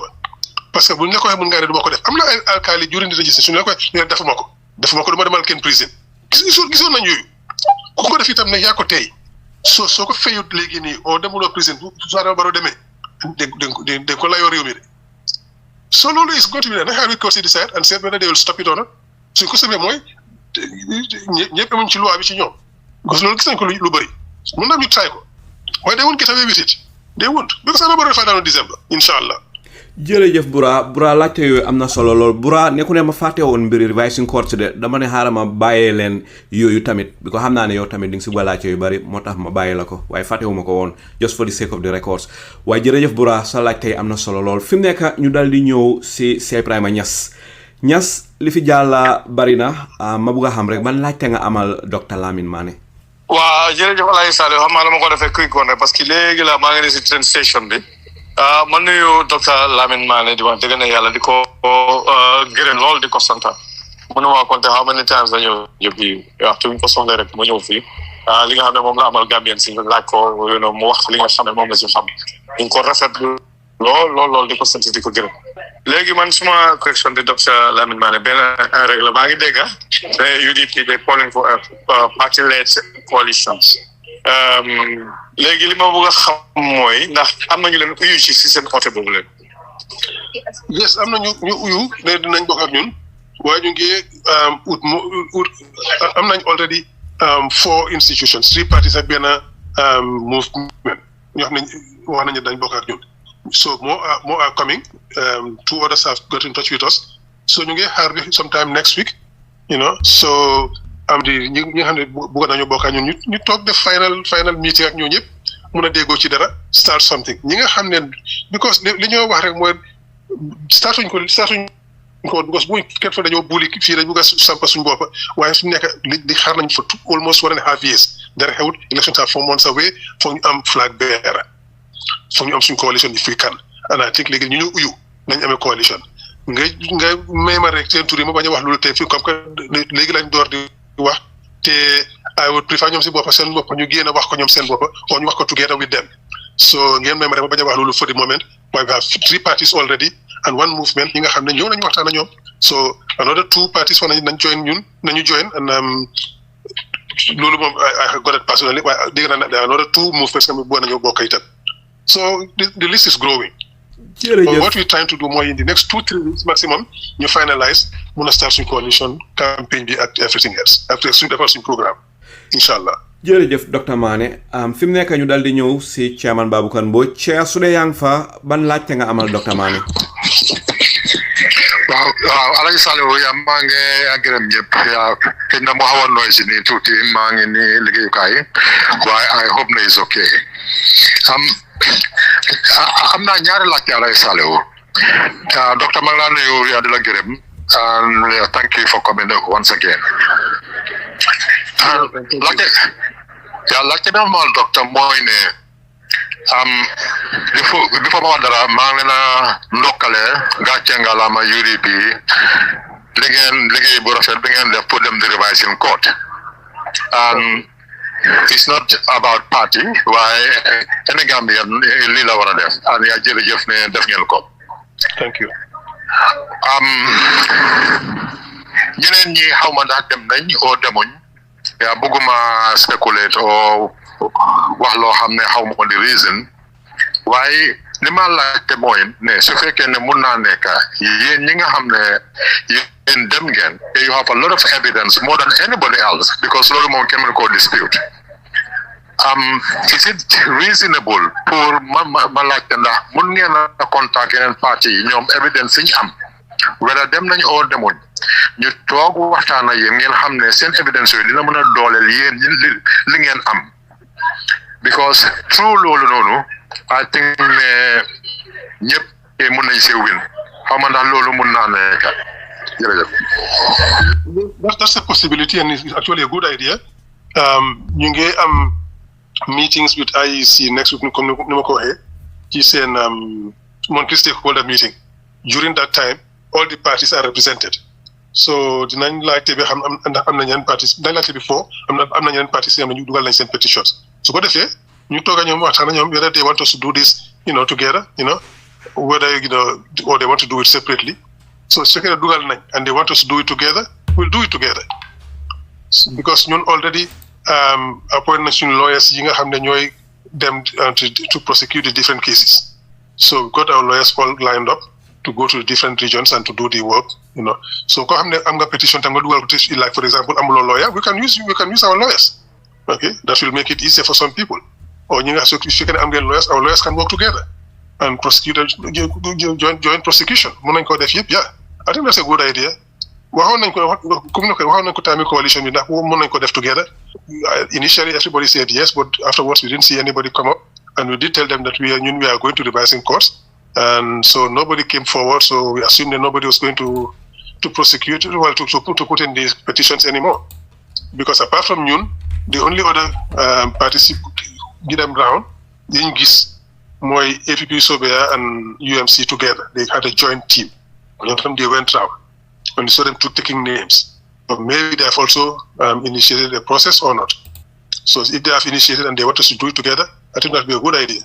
So we probably will do that in the near future. Put game set whether we can do this together if they have put in petitions. I think that's a good idea. Even though it didn't happen before, it's still time to do it. Well, just for the record, I'm not in a place you have participate, and I'm sure they have names so wow, because I'm 100% sure I'm not place you have participate, especially in Banjul and around Woolly and maybe some areas in the KMC. Okay. So it's just information I got throw out like now. The agency will only jail where they didn't tell me about it. So don't contact if they have put in any claims and if they want us to do this together. We'll do that, inshallah. Jërëjëf Dr. Manneh si tontu yooyu leen fi mu nekk ñu daal di ñëw si Mr. Dudu Ndaw du li fi jaala bari na ban laajte nga amal Dr. Manneh. Asalaamaaleykum askan Gambia radio asalaamaaleykum mbokki déglukat yëpp ci biir réew mi ak ci biti réew ñu ngi leen nuyu kenn ku nekk sa tur sa sant di nuyu panélistes yi di la nuyu Alaaji Saliou spécial nuyu suñu guest bi Dr. Lamin Manneh xam naa ne am na lu bari lu ma jot a miss ni maa ngi woon si yeneen ité rek xam nga réew mi fii moom Gambia moom loo dee xam waaye ñu ngi kontaan si ñoom li nga xam ne man moom laa gis so far suñ toll nii comme li rembe réew mi si jamono yi ñu toll nii ci mbiri coalition building UDP party ak yeneen ñi nga xam ne mu ngay xew waaye fa naa li gën a jàmp si man du ma bëgg a laaj Dr. Manneh mooy ne li nga xam ne mooy di United Democratic Party nga xam ne ñu ngi am seen party led coalition bi ñoo oote nga xam ne lu mu finde rek mooy political party bi gën a mag si dëkk bi political party bi gën a am structure si dëkk bi political party bi gën a taxaw si dëkk bi political party bi tax ñuy wax politique opposition di Gambia wax dëgg mu ngi ci ñoom kon léegi with all that acknowledgement with the UDP tam to what degree do they believe ne ñi nga xam ne ñoo leen war a support all the other options or oppositions movements and parties su ñëwee behind them and support them how do they want to do the UDP government? Because realistically, I mean, you have support from people, over 20 parties and movements across the country. Kena kusineka amga sa cohort or sa group. So if they come to support UDP, what is available for them? Thank you. Well, Dr. Manneh, yangi mute, nga gene mute be. So sorry. I'm sorry, I'm muted because my sojourn, so I was coughing. My mute go again. Yeah. Okay. Fungna linga like what we have for them. Fungna, you're talking of power sharing. Is that it? Did I get that right? Power sharing could be one of them. Just okay, how do you want to work with them? Yeah, good. The first point, for the most important, all those who accept to come with us, then you talk and design a coalition program of campaign and government. Nii la ñoo campaign fii la ñoo dem kii mooy lead file su ñu amee parti boo xam ne is leading in Jimara or another one leading in Nyomi or another one leading in Kiang, we give them the lead. ñoom ñu lead campaign bi in that area and the rest follow and support them. So we'll discuss those kind of issues and we'll discuss the campaign teams. Why didn't they design a program bi nga xam ne moom la ñoo jaay Gambians? Because at this point it will no longer be a UDP program. It will be a coalition program. We believe that everybody has your program for the country. Coalition talks. So people brought something, although you bury in the full thing, you could Indian or something. So we go by that. Then you could link a program or draft program, put we put it together and we work on it quickly and we come up with a program. We can do that in 2-3 weeks. So in Codefe, Lula Nyoja Gambia. Ñun lii lañ gom ci coalition lii lañ bëgg a def pour suuxali réew mi lii lañ bëgg a def pour curb crime or end it almost lii lañ bëgg a def pour economic take off bi lii lañ bëgg a def pour drug control security etc. all the different areas agriculture health energy etc. ñu wax suñ programs in those different areas so ñu dem around the country mun leen koo jaay that's what we're going to sell to the country because we're just going to go sànni lañu kata ngeen gom yàlla non gom yàlla taka sa fas o taka sa gëlëm so doo den gom naa yàlla da nga bañ a taka sa gëlëm da nga taka sa gëlëm rek mu continue gom yàlla so dañ leen dem ne sànni lañu karta lii moo tax ngeen ñu bëgg ngeen sànni lañu karta lii lañ bëgg a def so ñu waxtaan ci if we have that program we have that campaign program itam and then we take it from there so whatever adjustments ñu lañ soxla during the course of the period nañ def adjustments yi like nañ dem whilst we are campaigning of the program because program bi foog nga am sa cost foog nga xam ngaa jëlee xaalis foog nga xam naka ngaa def pour mun a implement programmes bàyyi nag maa dégg. ñu ngi laa dégg loud and clear go ahead doctor. Okay, because nawet moo dem so maa ngi tal sorry yeah good so whilst we doing that ñi di campagne suñu experts itam toog do all the costing of the projects seen naka la ñoo def pour mun a sorting everything so that's how we're going to do it together. And then afterwards, we sit back and said, okay, let's not get important. Governor Gambia. Now let's see now who is going to be in charge of which ministry, who is going to do what. So then we start the power sharing between us. Power sharing in our formula is going to be who is most efficient to do what work. The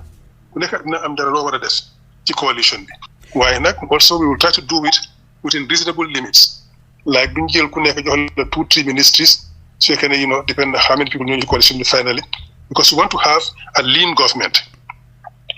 bu ñu nekk di spend xaalis bu dul jeex ci ministers like what we're seeing today every ministry is expensive so dañu war a wàññi ministries yi streamline ko nga xam ne xaalis bi ñoo dugal ci ministries yi ko di yaaxal léegi tey ñu jël loolu dugal ko fenn ci development bi that is our objective waaye dinañ mën a déggoo ci lu bari because there are a lot of things to be done in the Gambia. There are ministries, there are departments and agencies, there are state-run enterprises, there are boards to be run effectively and efficiently. ñun duñ tànn kenn yóbbu la ci board pour nga toog fa di lekka xaalis di nelaw non kuñ def ci board like I said every appointment in any senior position da nga am a performance contract so des na yow ci directeur bi suñ la joxee performance contract nga foog ne yow sa gars yi tam war nga am performance contract gars yi des na ci yow or nga set them targets and you have to monitor it so da nga set sa targets ak sa staff under you yow yaa xam na nga koo defee waaye yow you will be responsible for that department performing for that ministry performing for that agency performing for that state enterprise performing ñi liggéey ci yow ci ron sa ron nag yow yaa xam naka ngaa defa ñoom if you don't manage them properly you pay the price so loolu lañoo dem ñoom te I believe ne ñi nga xam ne they are coming they will come with the same patriotism and the same determination to make the Gambia work because li ñoo wax rek what we're going to find suñ toogee fii dina jafe like suñ toogee we'll have to immediately find a way to turn Nawek around very quickly waaye loolu we'll have to start with paying off the debts yi nga xam ne mënuñu am courant bi ñu war a am you pay off those debts nga continue the power supply for 3 to 6 months on this emergency basis from Senegal and Guinea whilst you develop the generation capacity of Nawek because we cannot continue depending on the outside world. So these are the sort of things nga xam ne coalition government dañ ci mën a déggoo seet who is the best place pour handle that up. It's a tough job. Who is best place pour handle ko? Who are the best place pour man the different departments and units within Nawek and etc. So they're in the coalition ñu toogati between ourselves and we look for those places how to fill them up and how to achieve results. Because remember the primary objective li ñu am ñun mooy results. We have to obtain results for the Gambia. That is our promise to the Gambians. We will deliver. Jërëjëf so the coalition will work with us to deliver. Jërëjëf docteur si yaatal yooyu leen fi mu nekk ñu daal di ñëwaat si Bura Diba Bura ban laajte nga amalaat docteur Manneh. waaw ma ne ko jërëjëf Alaaji Saliou léegi ma ñëw si bula Alaaji Saliou noonu laaj docteur am na yi nga xam ne ma bëgg ko indi sa attention so nga xool waaye dinaa boole ñaar mu nekk benn question because ñaari moom ñoo ànd nañ together. benn docteur am na ñu nga xam ne xëj na bañuñ pour ñëw join ci UDP de waaye dañu fiil ne Darboe bi ko wax nga ko block kii di laaj nga ne Assane Martin sa oona la di la wax si ron ne la watawaan ngeen push Darboe sa yow nga ñëw so am na ñu nga xam ne nag ñoom dañu fiil ne comme Darboe 3 years 5 years bi bu mu génnee ba léegi am na ñu jàppee loolu maa ngi ko gis si TikTok bi ba léegi ñeneen ñi ngay campagne loolu another thing mooy li nga wax ne comme ñu ñëw ministerial position si mu ngi fa pour nekk ministre so kii génnee mun ngeen a si fekkee kii qualified ngeen indi keneen si parti bi ba léegi ñeneen yi dañ fiil ne loolu garanti wut parce que gisuñ fi ngeen waxee ne dina jaar si National Assembly bi pour ñu confirm ko bu fekkee ne removal dafa am ak yooyu nga xam ne boobu moo gën a secure comme di ngeen indi keneen rek because ñi ñaa ngi gis lu xew Sénégal gis nañu Adama Barrow lim def so dafa mel ni loolu dafa gën a tiital ñu bari so léegi ñi nga xam ne ñu ngi xalaatee nii yow lan nga leen a wax. li ma leen a wax starting from last part jaar National Assembly bi li ñu wax ci coalition bi ñu doon waxtaan sax when we came to that point man ñu lañ leen propose ne mooy ne yooyu da nga dafa pour mu gën a mën a stick nga xam ne kenn du ko mën a bàyyi will quickly bring in the constitution of 2020 the draft constitution suñ ko defee ite we can go through the gazetting the consideration the referendum in 18 months we bring it back that becomes the law of the land the supreme law of the land nga xam ne you will have to take the ministers to parliament pour ñu vote leen today there is no legal framework to do it but we can still by our own volition ne fi mu nekk minister bu ñu appoint will still take them to parliament mun a discuss we can still do that will depend on the coalition ñu toog waxtaan ci I think we will welcome that because liñ dee wax mooy su fekkee ne ragalu loolu da nga appoint incompetent people doo ragal yu dem parliament because what's the worst that can happen? The worst that can happen mooy nga am very good ministers dañu duñu appoint koo xam ne yaa incompetent so duñ ragal pour dem parliament vet leen seet ndax kii Alhaji Saliou is qualified to hold this ministry to manage etc. So yeah, that shouldn't be a difficulty. Why not only that practice, why we have to formalize it in the constitution itam balaa constitution bi ñëw mën nañoo def loolu why we will formalize it in the constitution nga xam ne it becomes a law of the land. So loolu wax nañ loolu ñu ne one of the priorities we will have is bring back the constitution very quickly because tey li ñoo wax the president bi has imperial powers foog ñu wàññi loolu and Ousainou Darboe is one of the first people who agree with us suñ ko wax ci parti bi and I'm sure the other coalition members ñoo waxtaanal they will agree because president bi soo bëggee réew mi jub gis nga ko jox doole bu ëpp dina ko use against you nit rek la nañ matadi kuñ taaga bu yàggee mu egg sa bopp nag nga foog ne yow man maay waaja maay yàlla buur so fu ñu am loo xam ne dafa wàññi sa doole su président bi mënut a elect and fire IGP ni mu ko neexee IGP da mën a gën a toog am sañ-sañ pour def li ñu war a def pour lu ay toog ci lu ay nekk ci réew mi ñu mën koo sàmm ni mu waree waaye su fekkee ne président mën naa daaxa auditor général te nga xam ne loi bi daf ko sàmm fa 9 years moom mu daaxa ko ni mu ko neexee mu dem Supreme Court ñu ne ko li nga def du yoon waaye dinañu bàyyi nga daaxa ko so ñu fay ñaari auditor général soo président bi bon lu ko neex mu def soo ku nekk moom la ñoo obéé kenn du ko disobéé anymore because ñu soo ko defee dina la daaxate dara du ci génn loolu Supreme Court bi wax léegi nii it's very unfortunate because doo ñu wax rek kii dafa daanu ba pare nga bàyyi waaye du ko fi bàyyi loolu lu tax ñu suñ jaakumba jeete jurisprudence ñu ko daaf done that so ñun loolu la ñoo wax ne soo dañoo dem formalise yi yëpp indi constitution nga xam ne président doo mën a elect anybody doo mën a appoint anybody without going to parliament any of these key positions doo mën a daxa inspector general suñ ko appointé except on the very strict conditions auditor general the same thing accountant general governor of the central bank etc su amee yooyu nag nga wàññi doole président bi nga xam ne fi mu nekk ñu mën a am une normal presidency because nguur gi moo war a ragal doomi réew yi war a ñoo ragal nguur gi te ñoo ragalee doomi réew yi mooy nga won leen sa doole fam fu mu em duñ la dekk nga nekk yàlla buur bi so I hope I've answered your question. waaw dama ko doon ñaar beneen bi xaaral ma sama sal la ko dama ne ba léegi am na ñu nga xam ne daa ba mu génnee fekk ñu def arrêté 3 years bi moom mu ne 5 years. ba léegi am na ñu nga xam ne ñu ngi jàpp si loolu ba léegi moo tax gars yi di wax ne UDP dañu war a indi keneen ku di Daabo parce que wax bii dafa topp Daabo ba léegi si UDP indi woon keneen it na mu tane so man dama si dee wax ak ñeneen ñu bari dinañ indi section 97 bi waaye ba léegi yéen lan ngeen ndax di mi ngi ñëw sa attention su fekkee mi ngi ñëw sa attention lan ngay wax ñi nga xam ne ba léegi ñu ngi jàppal lii bañ koo bàyyi. loolu war la wax di mu ne baax na waaye suñ toogee seen constitution bi li constitution bi wax su président bi resigné vice président mooy so su resigné tam loolu daal suñ change much waaye loolu even fekkoon dafa juum sax even fekkoon dafa juum kana du juum in life especially over 50 years in public service mu am benn juumte bu ndaw ngeen ne di ngeen ko xool ak for the rest of his life loolu du mën a am te moom bi mu juumee su fekkee dafa juum ci baro just assuming for argument sake dafa juum su fekkee dafa juum ci baro which I don't believe is the case okay waaye just for argument sake su fekkee dafa juum waaye fu mu nekk mu gis ne li xew du yoon mu ne nañ fi génne waa ji parce que lim ñu waxoon lim ñu digoon or nañu man boo ko génnee ko so that why should that be a problem ñeneen ñi di wax ne he's old they say all of these things waaye ko xam ne yaa ngi Gambia fii right now di nga gis activity Ousainou Darboe di nekk for the past 3 months he's just touring the country up and down if fu very core daf daan or dem around the places ñeneen daf daan dogoo ci jumaa yi fi mu dem he's doing it at one point man dama daw ma ne ko bokkuma ci I can't hold on anymore I'm exhausted but he's doing this I don't know where he gets this energy from but he's doing it so it's not a question of age intellect is one of the sharpest ba tey ñun ñi bokk moom closely di liggéey moom closely loo binda Ousainou Darboe doo ko ñëw indi mu ne ko ok dafa tànk fi naa ko seet he reads every single line of it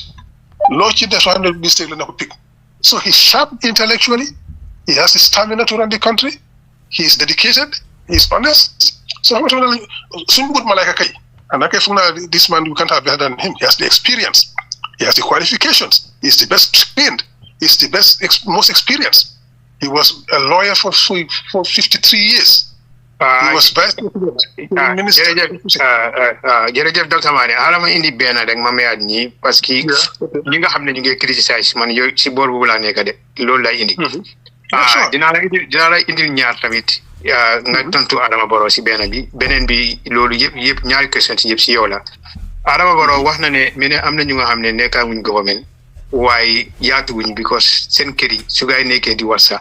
ak yaa ngi boobu si roon xaw ma suñu interview bi la di déglu ndax foo nekk yëpp sax bi dem di boobu waaye wax la loolu dama fa la la woon dégg waaye boobu nga ko tontu à part waaye beneen bu nga xam ne moom laay indi si yow ñu ne yow sa booba Dr. Manneh ñu ne nekk nga obstacle si coalition talks bi ñu ne because last time ñu ne ñëwoon nga fekk fa laari so nga oo laari nga wax ak moom boo waxee laari ba pare rek da nga ñëw xëcc ko ne ko nañ dem so ñu bari dañ la gisee ne yow tamit obstacle nga ci sa ci li nga def noonu boo ñëwee ñu ne nga waxa laari boo waxee laari léegi after rek nga xicca ko maa ngi nekkoon TikTok gis ñi nga xam ne ñu ngi la fa amee direct criticize ñu ne docteur Manneh mii nii moom moo gën a nekk moo nekk ñu ne Ousseynou amul problème waaye docteur Manneh is the problem. Exactly. I saw that. That goes with the territory. So when I politics, don't expect and criticize. Why, as long as you are doing that, as long as the conscience we dictate, you don't have any problems. One, yes, I'm not Hachmak. I have 2 big American pit bull terriers because Adama Barrow cannot ensure our security. Bobi said you get that second in same kiri. The land guy in the touch same kiri did luneka. I don't have an orderly keeping guard over me. I have a family. I have my cameras, I have my everything, electronic surveillance, I've got everything. Doctor, you nga amee ndax fetel bokk na si ndax yaa ngi amee fetel sa kër. No. Well, I might have to apply for a permit. I don't know. For the moment, I haven't got to that. Why I'm not electronic surveillance. I'm not because the people we are dealing with, they are capable of everything. We know that. I have 2 in the under repairs right now. The partners knew that they drove something right through my radiator. I've got all of those cases. So we have to defend ourselves. We are not going to be anybody's sacrificial lamb. No. So we prepare for the worst item. So if you jump my fence, my American pit bull terriers will handle you. Why, doctor, nag for na guy NPP buñ ko déggé suñ doon waja def dara di len ko former. No, let them try. Why when I'm going to there's nobody in the house, when we're going to bed, I release my dogs. So when we are here or family is coming or people are coming, I lock them up. Yeah. Because I mean people, police officers with guns in your guard. They have their people standing guard for them all night, all day. You don't have that. So we have to be careful. Being patriotic doesn't mean that you're also going to have to sacrifice yourself and be careless and reckless. Limada wara ñu ne nga gom yalla way nga taka sa gilem. Don yalla baxna jëruma taka gilem bi. Takal de. Ko nga gom yalla. So docteur comme niko bula laajte ñi dé wax né yow yaay di problème. Dicté man tam lolu dégg na ko amna ko musa wax né Dabo amul problème waye Dr. Manneh is the hardliner in UDP. So bura mu doon laajte lolu yow lan moy sa tontu ci lolu? It's not tontu moy when we are going to these talks, we are given terms of reference. And we are given a mandate. Now you negotiate along these lines. You could have your full powers, you negotiate along those lines. I don't have to go and report back every single time. As long as I'm within the terms of reference and the mandate, I'll continue my negotiation. If it goes beyond my terms of reference, I don't have any more mandate, will continue. Then I go back and report to the party, as terms of reference, what do I do? And then the party gives me a new terms of reference, or you cancel the whole thing. If we negotiate outside of terms of reference, decision is not binding on the party. The decision is binding on the party. Lunch sign is binding on the party. Lunch sign party of say topako. So Mr. Sumane Bura, Honda Civic Labuga or Honda whatever, Munga agenda up to $6,000. You know them gis ben Honda 8,000 I think this is going to 8,000 so suma demé liñ ma santa loolu lay négocier suñ ko wesso ma délu ñima jox ndigal né len ligé ma jox comme ndigal way lañ def légui outé na mom lan lay def ngeen jox benen ndigal. So that was what we did because we were negotiating on party led or candidate led. At the end of the 14th session dañ dan ligé every Saturday until about 5 o'clock. So that we continue up to 6 o'clock. 6 o'clock, let's stop. And then we have to, because we had other programs planned. Then no, 8 o'clock, no, 8 o'clock is too late. Let's call it a day, we come back next week. So we left.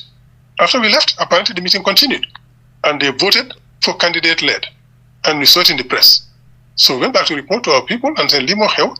So we will go back there and tell them, you go and suspend the participation, you come back and we'll discuss and give you new directives or we cancel the whole thing. So we went there, but you to discuss in terms of reference. Why waste time there? Lingian decided last weekend, after we left, it's not consistent in terms of reference. So we continue discussions. Then your delusion principles, jox leen a full report, and they will tell us what to do.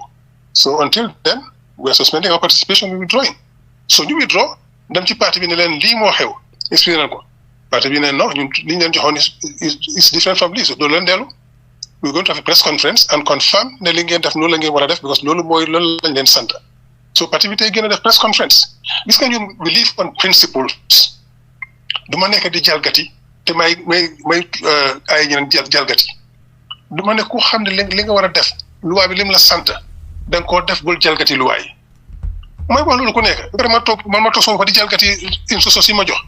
Dan xam naka laa mën a waxale ñeneen bu ko def liñ ma sant laa def. So ma dellu parti bi ne ma li nga war def mooy yoon soo ko defoon nag di kon weesu nga liñ la jox comme mandate. So the party met about it and took a decision.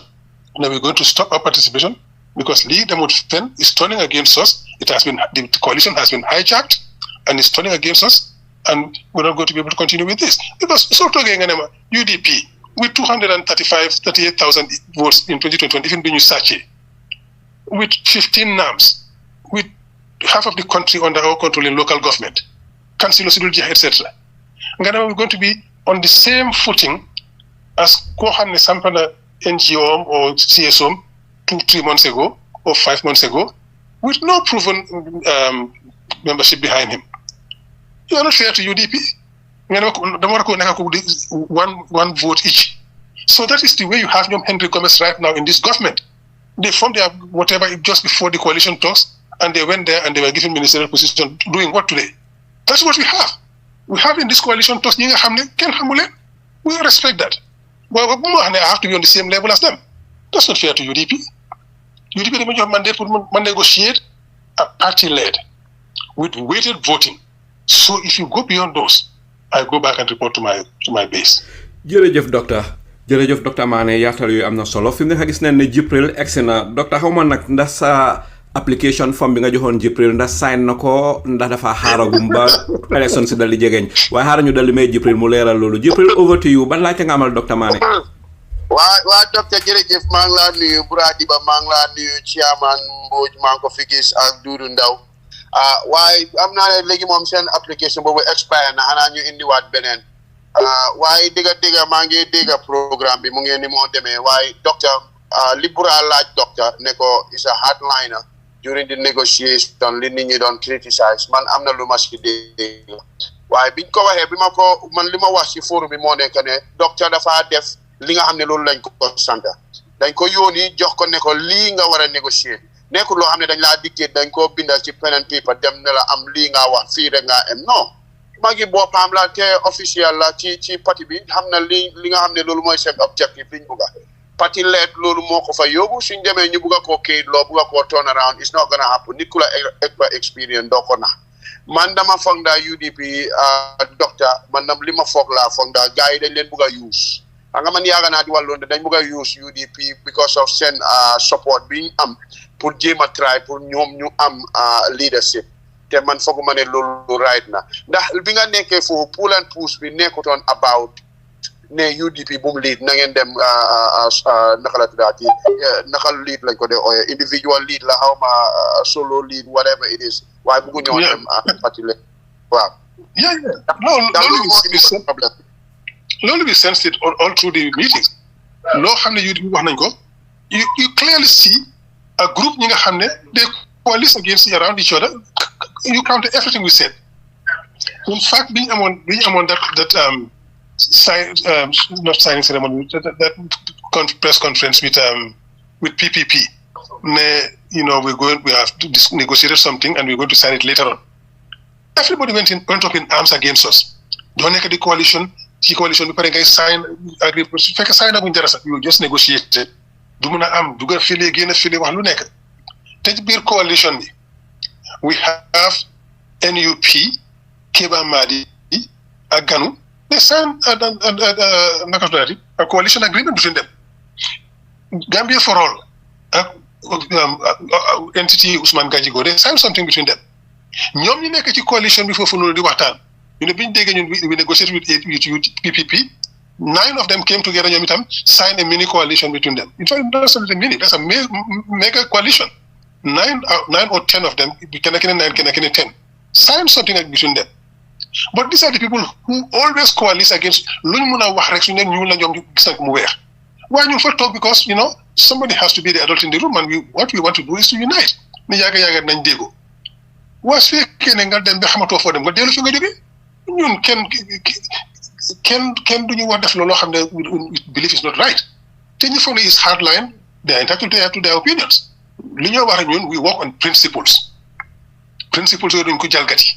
Sune buken jalgati lu way rew duñ ko jalgati ñu nitam. Duñ ne defal li war ñu jaar def fenen def leneen. No. We are consistent and we are principled. Liñ la waté do ko def ñun tam duñ gëstu tay ëlëk ñu def ko. No. So li nga war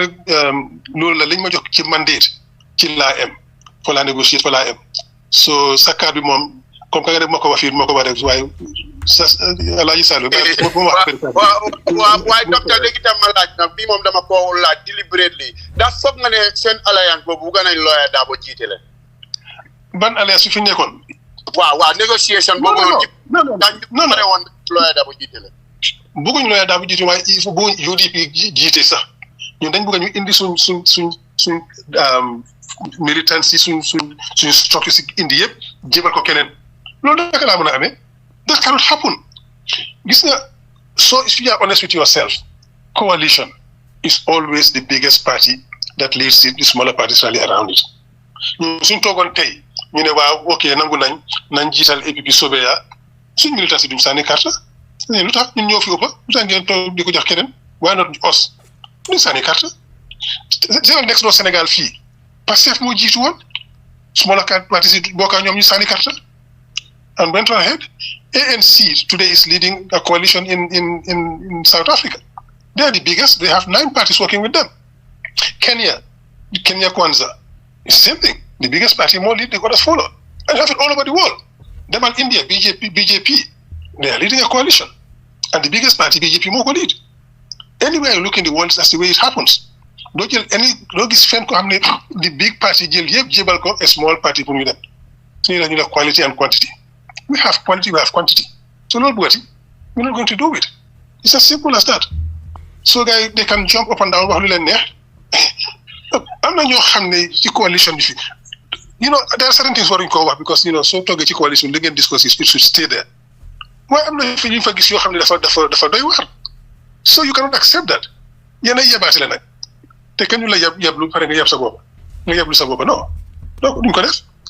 You have principles and we live by those principles. Anybody who cannot live by that, be our guest. Before you knew the day before, people are writing, they want a kind of a WhatsApp group. People are writing there, candidate lady, you should just leave. We should part ways. They were writing that everywhere. San Martin Gina, not them, you just have to leave. Everybody was taunting us to leave. We called their bluff. We left. And that becomes a problem too. jërëjëf docteur si yaatal yooyu docteur Manneh fi mu nekk ñu dal di ñëwaat si Mr Doudou Ndaw. Mr Ndaw, over to you. Waaw jërëjëf Alaaji. Quick question rek to doctor Manneh, am na question bu la Brahma laajte Fana Jibril tam laaj na la something like that. Dama bëgg a ñëw along those lines. The party-led coalition bi ngeen a oote bi United Democratic Party di oote, it's a very legitimate taxawaay, and I believe ne comme ni nga ko waxee léegi rek reference in South Africa, Kenya and others. Why the issue here is in the Gambia, we have one thing at stake. Sacrifice bu nga xamante ne the UDP leadership dina ko def. Adama Barrow jóge fi ngeen capture other people to support that party-led, or ngeen insist because man maa yow ak xëj na some of the other people duñu am problème boobu, but the electorates based on the happen te dama dégg soo say day wax ne ni kaba taki ni kamfala ibadoma la ni mbakkola xaw ma naka something like that. Xaw ma na suma tey mooy bi mooy suma last man kay ma tëxa dégg. That's a good start. So léegi the issue fi mu nekk mooy we are at the brink of another 5 years with Barrow, or just that one sacrifice. I believe ne majority of the opposition and even those who are saying no to party-led, I think they can support party-led when it gets to that direction, because that is the legitimate way to go by. but only with the concerns of the people with what happened on Honorable Ousainou Darboe in the past. And some people are still holding that grudge among the electorate, especially the non-partisan, who we need to support this change. So what sacrifice, to what extent, if you are going to be offered generally a party-led movement, but not an Ousainou Darboe-led government? And even man, I find it hard to ask this question. But this is the problem on the ground, as I am with you. So, the kingmaker right now. So, what would you say to that? Thank you. What I'll say to that is, among the people in the coalition talks, I don't see anybody who's more competent, more qualified than Ousainou Darboe to start with. There are people of quality there, with a lot of experience, etc. But none of them has more than Ousainou. Sorry, I mean within UDP. Within UDP. Sorry. Well, UDP is a political party with its rules. We went for a flag bearer selection 2025. We selected our flag bearer with over 86% of the votes. So if you are a Democrat, somebody who pull off that kind of score in a political party, at a national level, you cannot pull off 80% votes. It's not possible.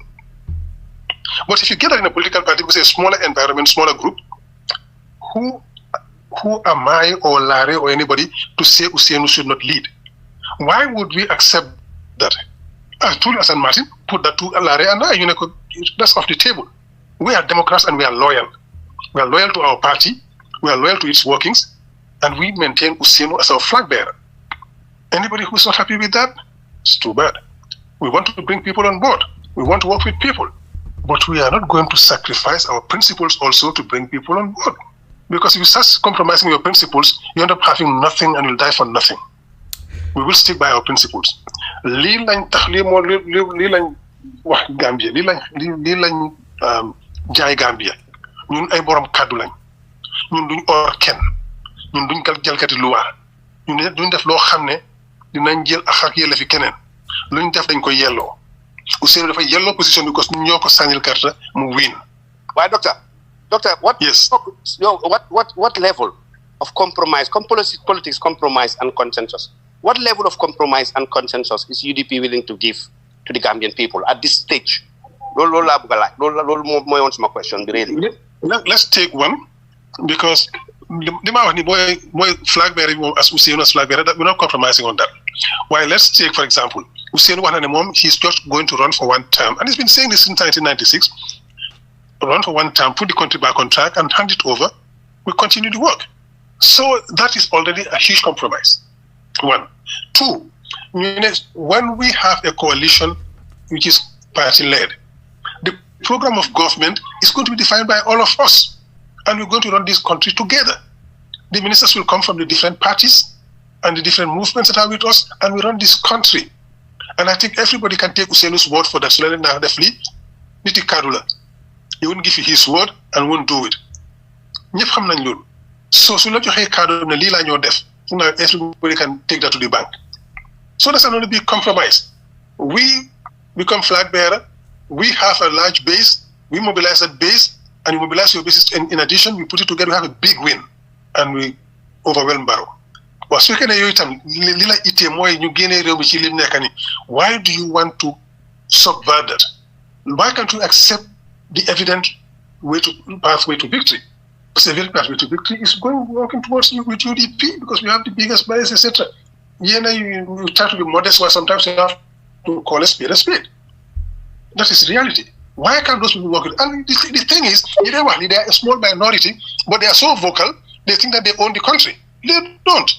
They don't. We go around the country all the time. What the people tell us is totally different, diametrically opposed. They are a small, active, and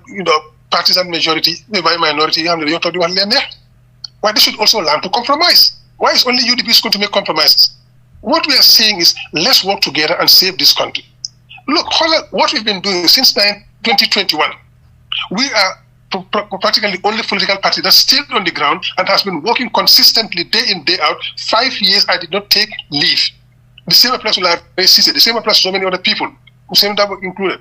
We have been working all the time to devise ways and means of getting Barrow out of government so we can salvage our country. Why, Dr. Manneh? Small last question para ma dem ni rek dama nekk ci yoon ni indi Gambia te xam nga network bi. Why understand na li nga wax yëpp te I believe ne comme ni ma la ko waxee nii am nga you mentioned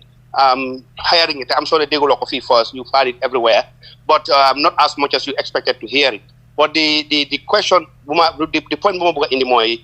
from 2021 to now, you have done a lot of work. UDP has done a lot, and we've seen until today in the revising court issues in John discussed earlier and all that. Ku nekk xam na party bi competence bi, party bi action am, ak party bi base am. Kenn werante ko in the Gambia. We have only this issue, the Gambian bi, that they hold grudge. This grudge of 2016, this grudge of 2018, the leg is legal. Huh? So now the only grudge is Usainu Dabo. Anybody but Dabo. That's what I'm trying to say. So now I'm saying, although majority knows what Dabo did and how he did it and where he get to be today, but the point of where we are right now in the country, in terms of getting this man ahead of this 2026 election, would it not be very imperative for the United Democratic Party to reflect within, because this is not about some people they've stood out there and criticized that before, right, to say no. Why the list? Jërëjëf docteur mu nga tontu fa melni Dudu Ndaw mu ngi am connection error mu nga tontu docteur fim nekk desenen ben 3 minutes docteur bo tonto rek ñu may Buradi ba mu laajte di last question rek ko ñu tej ñu ngi fi almost 3 hours. Over to you doctor. Usainu Dabo lim am ci support and votes in this country ñi wax li put them together, they don't have 1/4 of that. So if we follow those people's logic, you gain Usainu and you lose 238,000 or more of those votes, where are we? We're not going to get anywhere near removing Barrow. Why are they so focalized on Usainu? Why is there so much hatred towards this man? Why? Why is it because, what has he ever done wrong to any of these people? It beats me why there can be so much hatred targeted at one man by a small minority and who has become very vocal. From there they can decide for the whole country what we should do. The answer is no. We're not doing it. Call me hardliner, call me whatever you like. We are not doing it for simple. That's a simple and direct answer. No, we are not doing it. Usainu is our candidate, he's our flag bearer. We go to elections with him and we will win with him. Period. Jërëjëf Dr. Manneh si yaatal yooyu fi mu nekk ñu jël golden question bi mooy laajte bi mujjee teg ko si loxo Bura Diba. Bura, over to you. Over to you, Bura. Just simple thing before, bro. Okay, Manneh, I'm going to just bring something to Dr. Manneh's attention right now, because during the IEC meeting, there was a question about Alpha Robinson last 3 times. Moine, but for saying data, not the raw data, not the refined data. And I made a follow-up question. Nelen, we need the data being a dafa kusineka langa use to register for a voter's card. And if I can remember, they said that they're going to give us that data. They're going to give us the raw data. We'll have access to raw data. Why? I don't think the political parties got the raw data. How much I'm getting the raw data? So we wrote a letter, in fact, to IEC. Not only we told them the same thing before, and we wrote an official letter to them, asking them that we want the raw data and everything that they have. We want the data before any deletions. The whole data set. We want the data on the number of people, on the identities of the people who are involved in multiple registration. We do not doubt the veracity of what they say, but we want to see it for ourselves. We asked them for that. We asked them also to provide us the list of the people who were omitted on the 13th, on the 8th, and who came on. Every data they have, we want to see everything ourselves, so we can satisfy ourselves that this is what is there. Because we have most of that data, but we want it coming from the IEC officially as well. You said, come back to what we have. And we wrote to them, and we told them, they told us, okay, we're working on this, we'll get back to you. So we know it's going to take some time. We told them, if you can get it in 14 days, Guyana ultimatum. No, it's not an ultimatum. We are giving you a timeline which we think is what we need, because the time is not on our side. So don't think it's an ultimatum. Take it as a request we put to you, because that is what's going to be useful. If you can give it to us in 2 days, give it to us. So we wrote to them as well, and they promised to give it to us. They are working on it,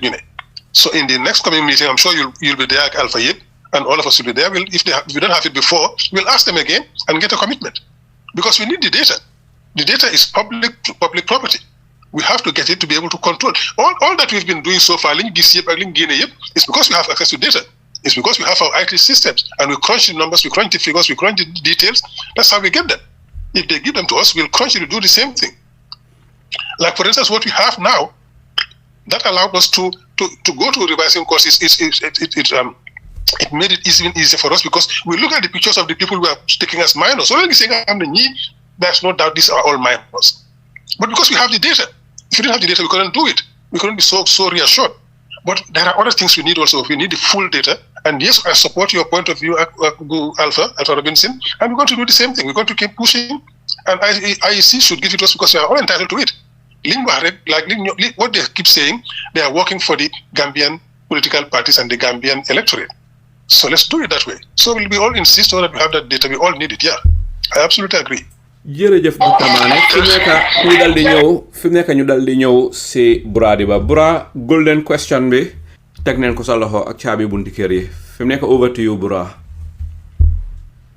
Jërëjëf Alaaji Saliou di la gërëm di la sant Dr. Manneh Mr. Manneh dinaa def 1 minute or 30 second comment rek loolu is all about Idrissa attention ba pare ma lifin la indi la si beneen question moom mooy Adama Barrow mi ne 2021 mi ne lim def UDP la dee wax mi ne lim def UDP lim leen def mi ne lu raw loolu la leen a def si 2026 because mi ngi nii déggoo leen soo demee si gaay MPP tamit ñoom tam ñu ngi wax ne UDP dañ desperate because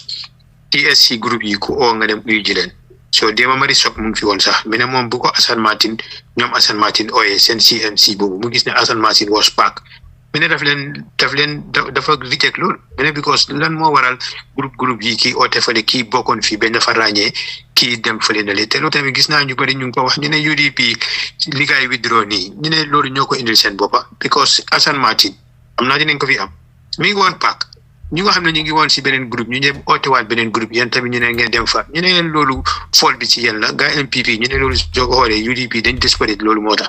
so waaye li ma bugg a question bu ma bugg a indi rek mooy Essa Faal ñëw na fi yëfi election petition bi 2021 indi woon naa ko si attention am mi ne gëm na ko waaye gisu ko so doy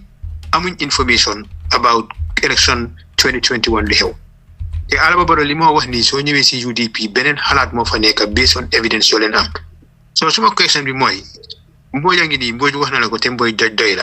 so man am na audio yi ma defaroon tamit si fii lifin bi comme bi ma la wax how to call it again so illegal registration si loi bi li mu wax am na ñu ma contact ñu nga xam ne doy la ñu ne Bura soo gisee UDP gën a active more than us evidence yi gars yi am ñoom after the election say engage ñu pour ñëw indil ñu ñoom lu nga xam ne loolu la gaay am ñun tamit ñu liggéey si loolu moom moo waral loolu so lii yëpp pour ñu avoid 2026 balaa Adama Barrow di defaat with the help of IEC the same thing léegi yéen ngeen war a stand alone ñeneen ñi tamit engage leen so fooguloo ne war ngeen a jóg léegi ngeen dem engage ay doy ay ñoom Essa Faal ak yooyu pétition bi ngeen am 2021 ngeen indil ko gaay ñoom tamit ñu jàng si ñu xool any question ngeen dool di collaborate si lii that's the final question jërëjëf. Thank you very much. Adama Barrow will say anything because he's desperate and he's just praying that we have any coalition. Why you don't go back more Adama Barrow from Tolu with or without a coalition we can beat him. But we want a coalition because we want the victory to be bigger, and when we come to power we'll do so what you coalition. 1, 2 evidence being put together for 2021. You don't rush because there was a deadline for Supreme Court. And the time gives anybody who was willing to come with us. That was the reaction we were getting. So instead of going around trying to convince people, then I concentrate them to Supreme Court. People who wanted to be with us, I think they could have come and joined us. Well, didn't convince you. Supreme Court were convinced. If we spend the time trying to convince those people to come with us, wouldn't we mean the deadline put them Supreme Court? So we focus on going to Supreme Court and getting the data, put them Supreme Court. Man, if I were in the other camp, I would have come say, Langedam, what can I do to help? What if I believe you were cheated out of victory? Anybody didn't believe it or didn't want to believe it. So it's difficult. UDP we blame us for everything and the opposite. So in the coalition talks they'll say, you see, bëgguñoo déggoo kenn they are sectarian, they are lii, they are lili. Ñu dem ñu ne yàlla ko teg seen boppa. Li ñoo ci soosi nga doon jiyee ko sax yëm fa kankan wala. Suñu feccoon ci ndox ñu ne yaa ngi ñoo ree kunda. Loo mën a def somebody will be there to criticize you for it. So you believe in yourself, you believe in your principles, and you walk along those lines. Data being amount for the elections, petition. All people who give you one like we have a complete database. Okay, you saw people who were registered, for example, a whole lot of people registered at, for example, 8 or 5, 11 seconds, exactly the same time, same polling station. You have 3, 4, 5 people registered at exactly the same time. How is that possible? It's not possible. You have people registered at 3 a.m., 5 a.m., midnight, all over the place. You saw them. Those were there. We saw people looking, 120, the oldest was 127 years old in that register. No, 129 years. So who can say she's not more than 50 years. And you see a host of underage children. The evidence is overwhelming. And we had it. Supreme Court threw it out on a technicality because we didn't hand it to Barrow directly. If they had examined that evidence, they would have had no choice from the case, from the elections. Can they afford to fit? I don't see to cute. Small Supreme Court will let us down. That is the bottom line. I have a lot of respect for him. Whether it's true or not. Because Mama Kande was the only person who knew, I believe the Lingian Wadigala, I support you. Isafal came and he withdrew afterwards when we had to go. We have congratulated Barrow. But Mama Kande is still up to date. He's saying the same thing. So it's possible. Why the Machie Mandu said that? And because all along he has been consistent with it as far as we are concerned. So I will give him the benefit of the doubt. If it happens to be otherwise, then at that point we will take note. So why UDP, the thing is you accuse of the opposite. We went to this coalition talks because then we can bring the Gambia together, then we can unite Gambia, then we can ball together. Not elections alone. Barrow the former coalition, you could do with this coalition. Door parliamentary in terms of popular vote, door local government election in terms of popular vote, door council in terms of popular vote. Telegi is worse with all the crazy things that's happening in this government. Actually, you dig on the ground. Still, we want to go with the coalition. jërëjëf docteur Manneh docteur waxtaan bi neex na waaye olof dafa ne lu neex du doy xanaa dañu koy dog dem ba beneen yoon waaye docteur bala ma laa jox rek pour nga wax di last statement bi dama bëgg nga wax ko si mandinka ak si olof pour nga dalloo xeli ñun ñi ndikte next year by this time mu ngi tollook July on the 28th next year by this time so next year by this time dina fekka ñu am président bu es wala dina fa fekka Adama Barrow te ni UDP withdraw fi mu nekk from the rest of the coalition talks dafa mel ni election bi mainly dafa nekk between UDP ak NPP diggante honorable Ousainou Darboe ak président Adama Barrow most likely competition bi foofu laa gën a tàngee su yàlla defee next year by this time ñu am a UDP led government mba Gambian yi dun réccu gis nga bi Yaya Jammeh demee ak Yaya Jammeh njumte mi yépp the state of terror bi Gambian si doon live under Yaya Jammeh toog neen jamono Adama Barrow ba ñun ñi naan suñu yëgoon bàyyi fi Yaya Jammeh te li nga xam ne moom la Gambian yi war a moytu ñu génnee fi Adama Barrow government bi ñëw after few months wala few years ñu naan suñu yëgoon bàyyi fi Adama Barrow su fekkee ne am nañ a UDP led government ndax mun ngaa use this medium tey bés bi ñun ñaa ngee déglu you are on record nga wax ne no matter what comme sunshine comme rain Gambian yi duñ joytu ne suñu yëgoon bàyyi fi Adama Barrow su ko defee boo tontool yi nga wax lépp loo bëgg a wax in wala fan mandinka pour sun mandinka brothers and sisters tam ñu understand li nga xam ne mooy sa closing statement over to you Dr. Manneh. Thank you very much jërëjëf Mr. Ndiaye li nga wax ni maa ngi rafetlu li ma jox opportunity boobu noonu gis nga li nga wax ni moo tax ñu ne nañ jiital parti especially UDP ak Ousainou Darboe buggu ñoo repeat li xewoon 2016 nañ fi génne Jammeh rek anybody ku nekk rek ku ñu am rek baax na nañ ko fi génne rek génne nañ ko fi de waaye li ñu am in place ñu rëccu Jammeh loolu la ñoo bañ nag ñun moo tax ñu ne buñ fi génne Barrow rek Barrow na dem na jox ñu ku nekk rek anybody that anybody can be worse than Barrow dañ fa génnee Barrow waaye teg fi koo xam ne dina liggéey réew bi niñ ko buggee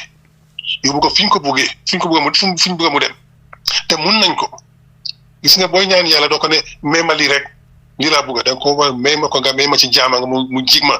loo ko ñaan da nga spécifique nga precise su la ko mayee otherwise du gën ci yow mun na nekk nattu ci yow Adama Barrow nattu la ci ñun because di ñaanee yàlla liñ def nañ ñëw anybody rek na jàmbe dem rek dina suñ toogee na Barrow dem rek anybody baax na that anybody mun naa gën a bon Barrow te xam nañ ne buñ su tegee Ousseynou du musa bon mukk te du nekk ak benn ak Barrow because ñun lañ wax réew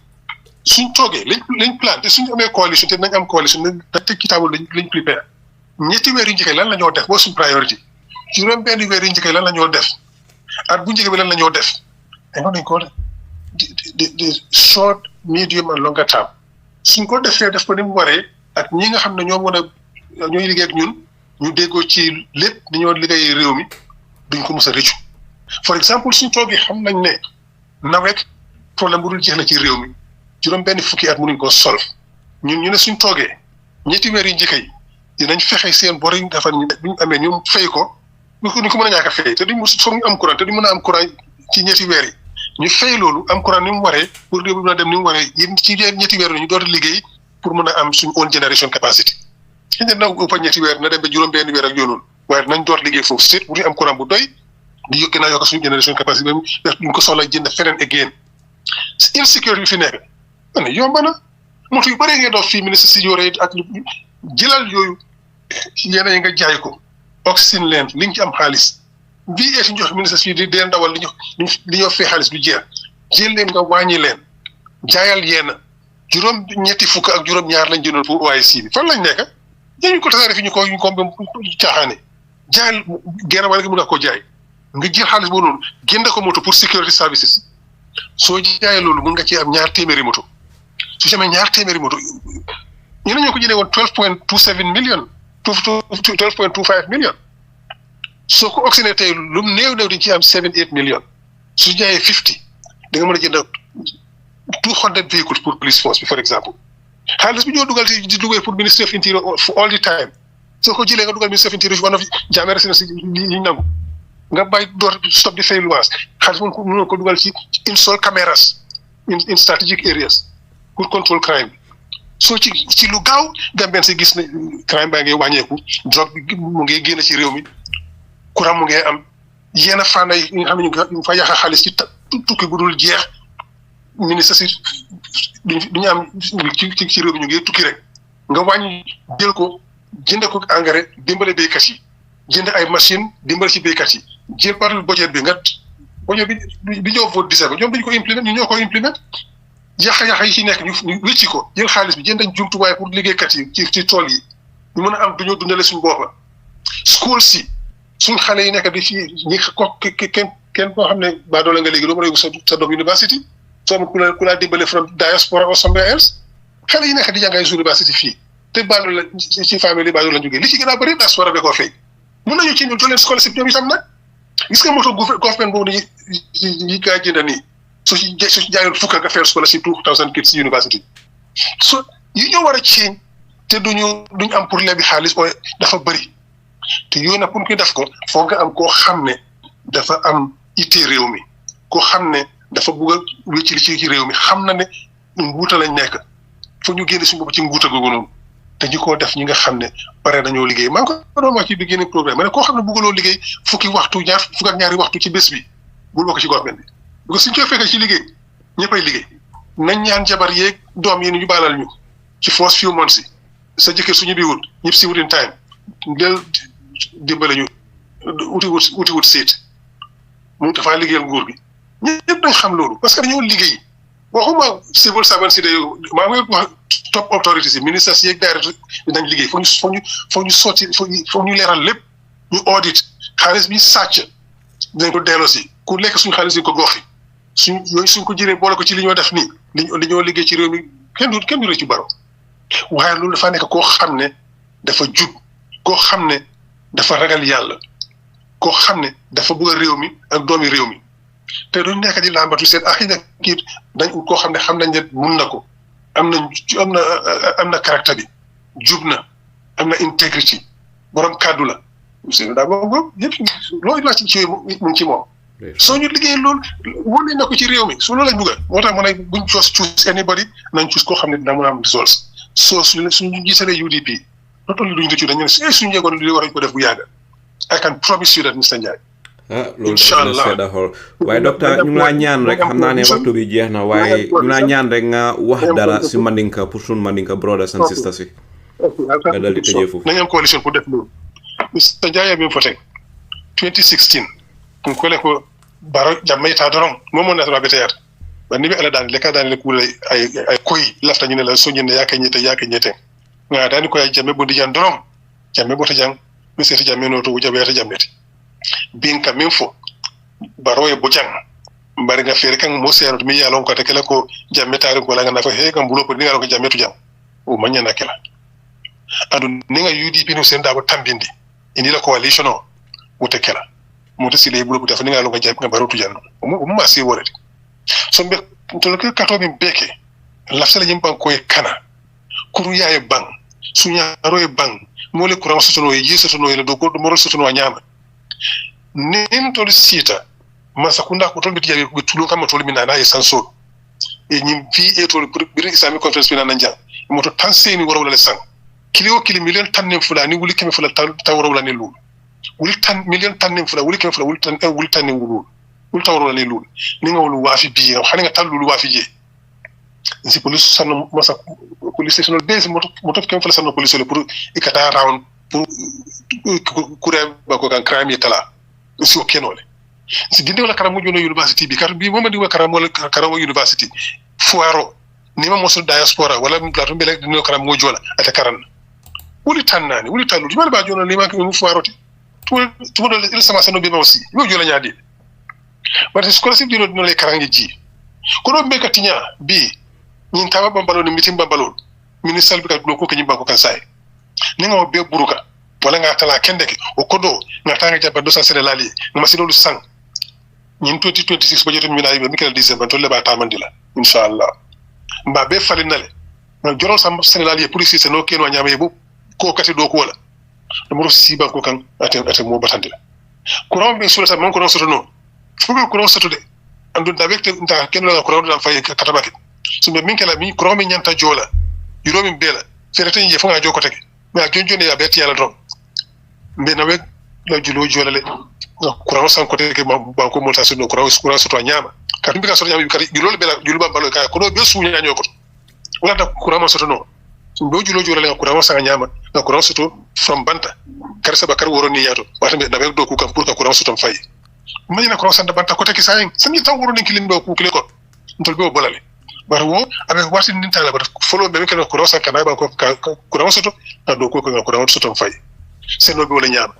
yaro bun labe wala nyama musol be nyama ke ma ko do ku la musol mi bisse sol mi na ko to mi ko kol jata ken dia bo rabbe wala nyama wala kala ka jata ken nesa batni ma ko ka l'hôpital be to son bor be to etc wato banta nti jafan wala je bari tul xamone mu ñeneti na bankolo ndi silo kan na molso mi do ko kala ni ma sakunda falenta na musol mba fule anin ke ma nyori musol mi tar kar musol ke be tale ma sakunda ko musol ma feke ma ali yam fani ko nga fere musol ali yam fani ni ke ma jina juna lam so man jina juna to lem kar mo tay ma sakunda ko si la ko lu wolo mi mo to wata tan ni fula do ko la lu wolo kar sama folo kar woro folo wote bayil kar be do ko min tan layin temato min pour nga do ko keno am kar ko kasi do ko so mo pare do ko hani man katani na ma sakunda ka to do ko be kelal pour ba ko lo siloka useni ko sanjilu la ko ba ko lo siloka sanjilu lo kar do ko ba nin sita mo tafala ni ngalon no ba fa meta fa yemane tili ko le kaw sabu no ni nya ba ko kano ali ngake UDP na coalition mi loka sai nga ko saka na coalition lo ina fa lo ko saba albash la na coalition fa bi inshallah al carte fayni anyim ba ko falling na falling ya betol mi yalo ko te di misalan adam robo digel lafta wala al nga ñoo ma koy jingam fankanu mo kana baro kanu yo le mo konfo yi fan mo robo le fan kono ko ni ke kono ikenu kuntu al nga baro bondi jamba ko lo siloka abika medu le bu ngara ba kala kam mal kam fo jinga moyle al kat al falin na falin nga ñim bodi ko yaay ba ñim banko ko inshallah ala baraka bake wato banta so puta man ala ma ya bisima bani jata kendera man sila December 5 la kayro ko be carte fa ñimo ko bondi je alwa kana fo mo ko man kila parako sa njaay di leen ñaanal yéen ñëpp ak déglukat yëpp yàlla leen yàlla yokk sutura ak xéewal may leen fan bu gudd ak wér gu yaram yéene réew bi yàlla ñu yàlla dimbali ñu mun ko motali suñu yéene bi yàlla dimbali ñu mun koo def parce que mun nañ ko bu ñu ci yàlla jàppalee dimbali ñu incha allah dañ ko def jërëjëf ñoo leen di sant di leen gërëm yéen ñëpp ba beneen yoon incha allah. allahuma amin docteur Lamin Manneh docteur ñu ngi lay gërëm si sa waxtu di la gërëm si lépp loo xam ne séddoo nga ko askan bi may lay ñaan leen rek balaa élection si di tàmbali décembre jëla njaboot gi sa jabar xale yëpp nga yóbbu leen holiday Dakar ngeen tëdda si hôtel bi nag 1 week ndikte bëgguma njaboot gi xëy suba rek sànni sa bagage yëpp daaxale si kër gi ndikte sonna neen si yow ak sa meeting yu bari yee interview yu bari yi so boobu moom ma ngaa ñaan xam naa soxna su ma déggee dina kontaan ne wax naa dégga de nga defal leen loolu yóbbu leen holiday somewhere ko fee ñoom itam ñu feel happy balaa élection si ndikte bu élection si tàmbalee pour jot si yow dina jafe. non dama ne xëy na ma jégal bi après élection su élection ti jeexee ñu jël 1 week daw balaa ñu tekkoo ba dem noppale ko. yaa ko dig de am naa ne dégg na ko yaa ko dig nag bon donc after élection si nga defal ko loolu yóbbu leen holiday somewhere. soo ko def danaa ko ñu Mr Ndiaye xam naa loolu la may wax mu ngi leen déglu dama wax ne soo ko deful naa ko Mr Ndiaye. waaw wax nga ko soo ko deful nag dina la boolee man te bu la boolee nag fii leen laa indiwaat si radio bi.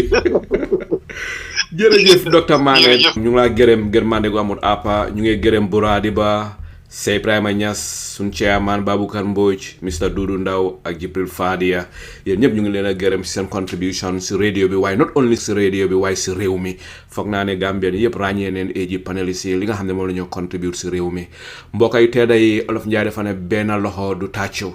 te lu kenn man ñaara ko daaxa wat gaal ak yëgoo mbooloo mooy doole bu fukki ñit di gas fukki ñit di suul